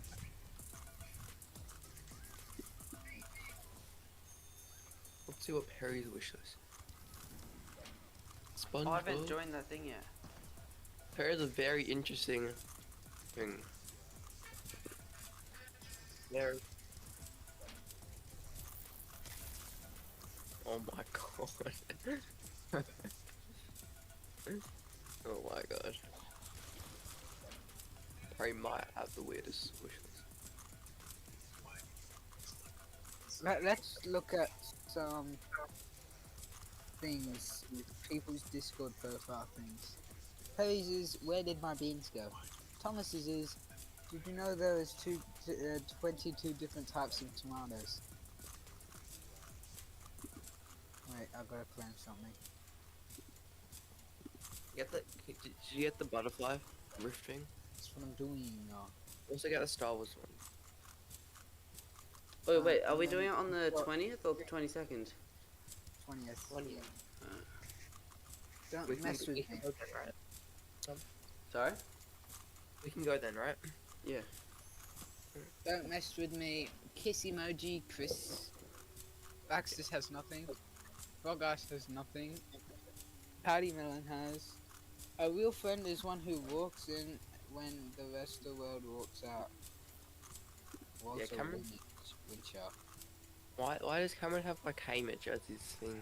I don't have I'm a chill guy. Your one is when they say the low table fate. Oh yeah, low that. table When fate people is- say that, when people say the low table fade me isn't massive, but I don't care because I'm genuinely just a chill guy. Oh my god.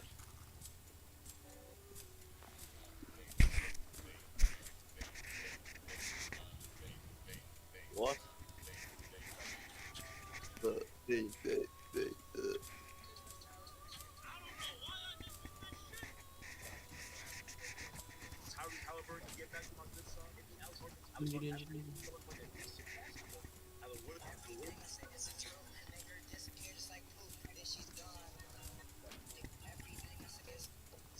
Santa? Santa! I better not yell. Santa?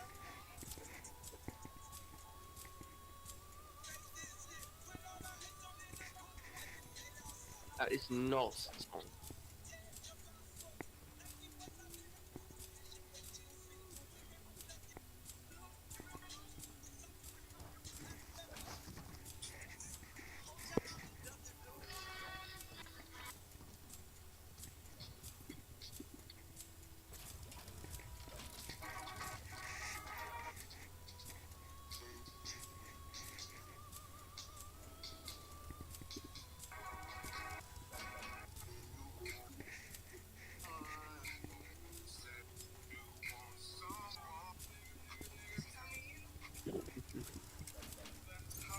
I'm drawing my name.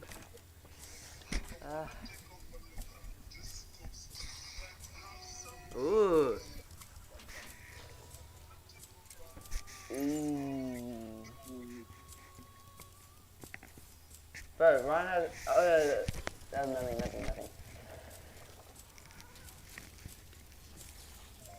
Shut up, Tom. My bad. Bro, I don't have a wish list yet for the person. The admiral. No, but like Ryan hasn't made one. I guess I'll just make my own. Oh, Yeah, Ryan. No, what? Actually, yeah. You're so retarded, oh my god.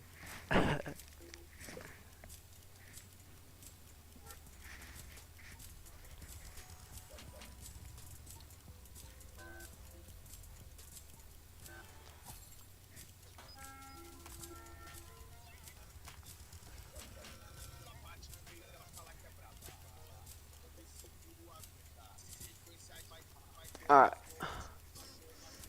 Oh, it's $100, isn't it? It's quite expensive though.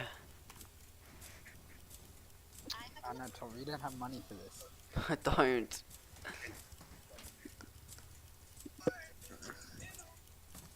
I We're gonna have literally to do save not. until like the 20th to be able to even afford one. I'm just gonna have to. I might just leave, to be honest. Like, cause I just bought a mouse pad for like $40. Bro, mine cost $10.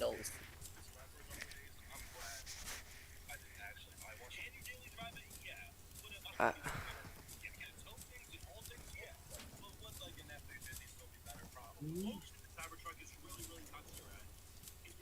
do I even do, bro?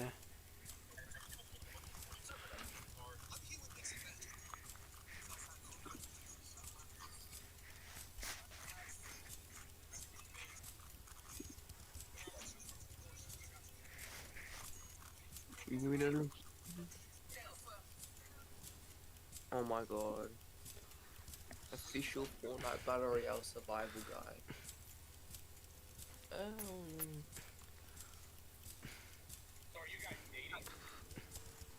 I don't know.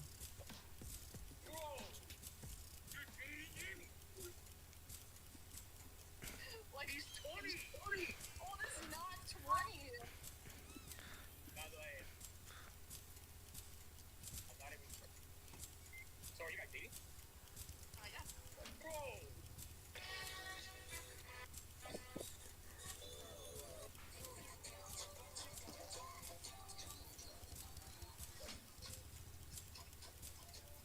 What?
But Ryan better make a gift thing quickly, cause I'm not gonna mate. have enough.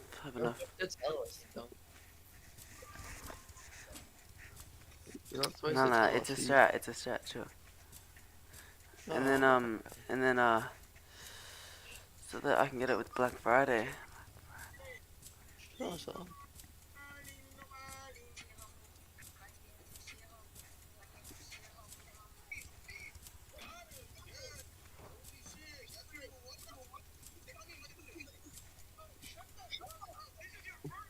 What have you got on your list, Tom?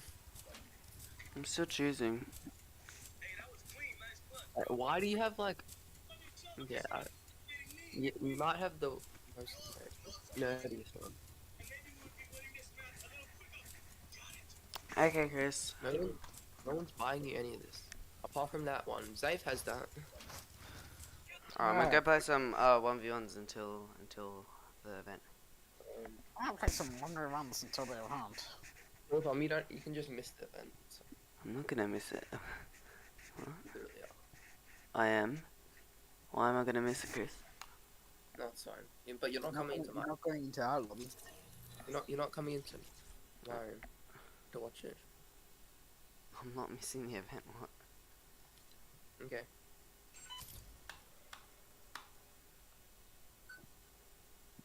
Bro, all the bullet stuff is so expensive.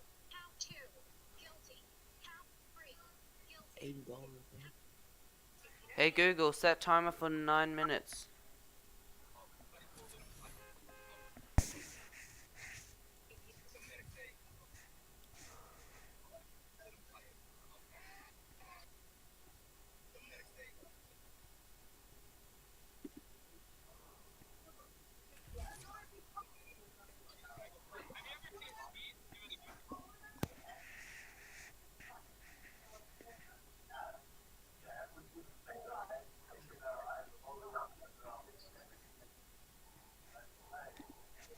Why do you want earphones, bro? Because mine, I've lost one of them. There's also like AirPods. Are they under 100? You can get AirPods for $100. Can you? Can't you? Like the basic ones. I don't know. Yeah, but what else do I want?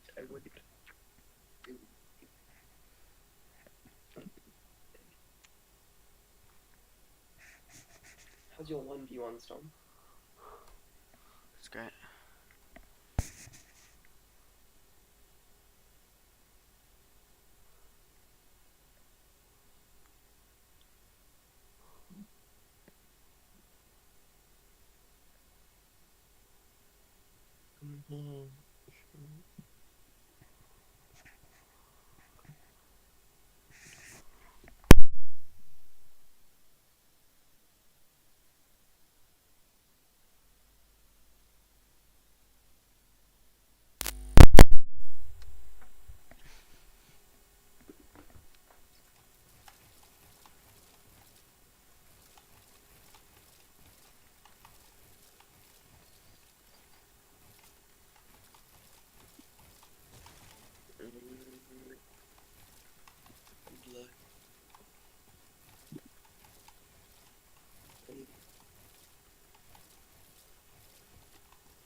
Ooh.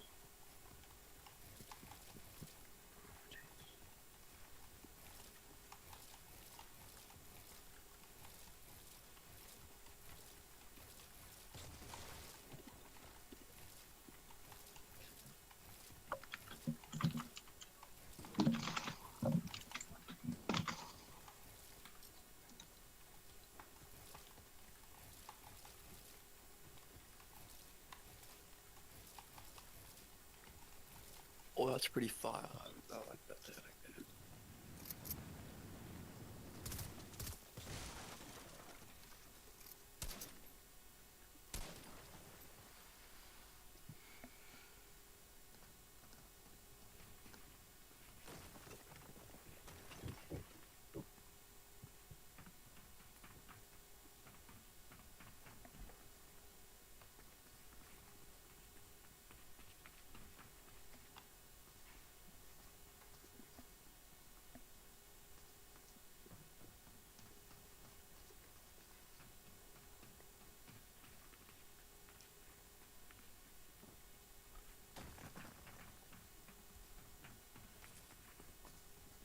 What happened to my...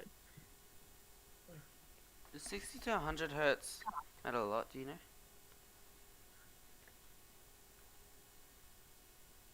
Chris? All safe? Someone said I was in the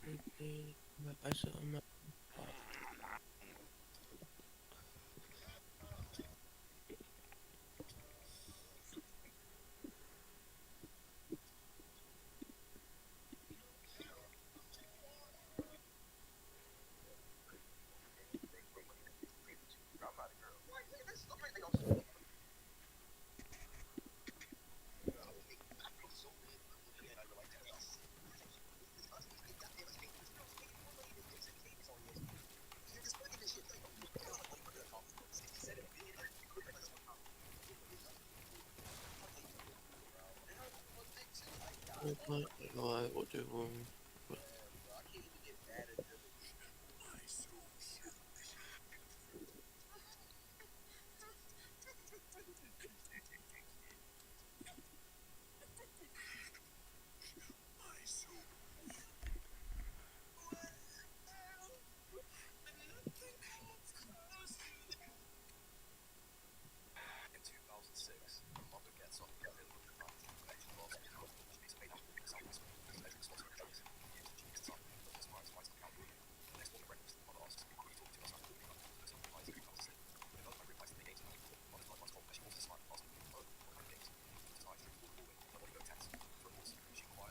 Actually, today's events, how many of them are owned in the United States and going? Yeah, so the dog's gonna be the leader in the clubhouse. That's gonna be the simple stuff. So he doesn't have to talk.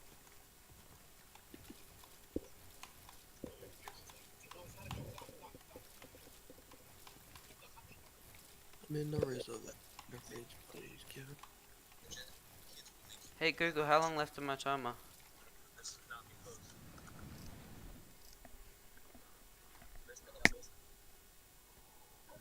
How's your winding on, Tom? You enjoying it?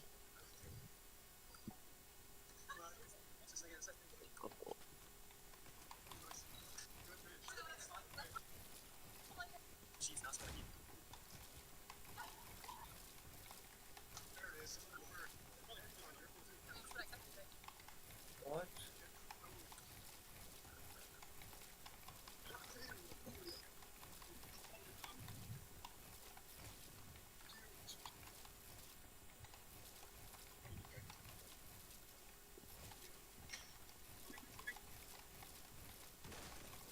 Artwork.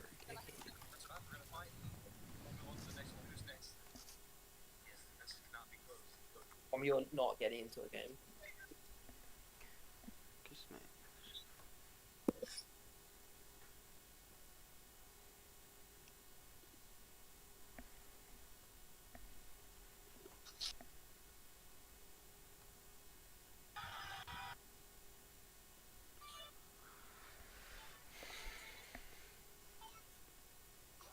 Wait, who has lightning bug? I don't know. I don't even have my headphones on.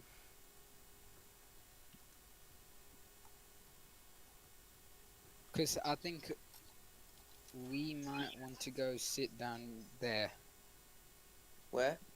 Down there. Not that far. I can't jump. I can jump. Now, when you're up there, you get blocked by all the other people's views. Do you want to go like? Oh, if only I could get onto the pole. Oh, look. It's pretty cool. Dance buddy. We go on to this one. We sit here. Oh, Then up we here. go across. Yeah, because it pushes your character in as well. Oh, so it's like first person. Yeah.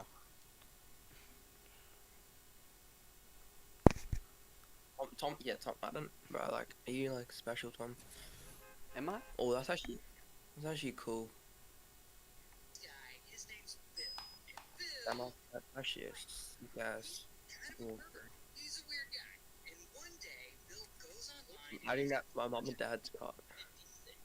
He ends up chatting with I don't have my own account. Yeah, it's crazy about that.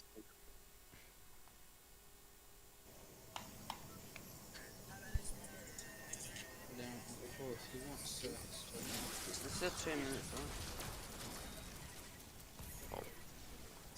You're not coming to my room, by the way. I'm in the game, mate. Are you dumb?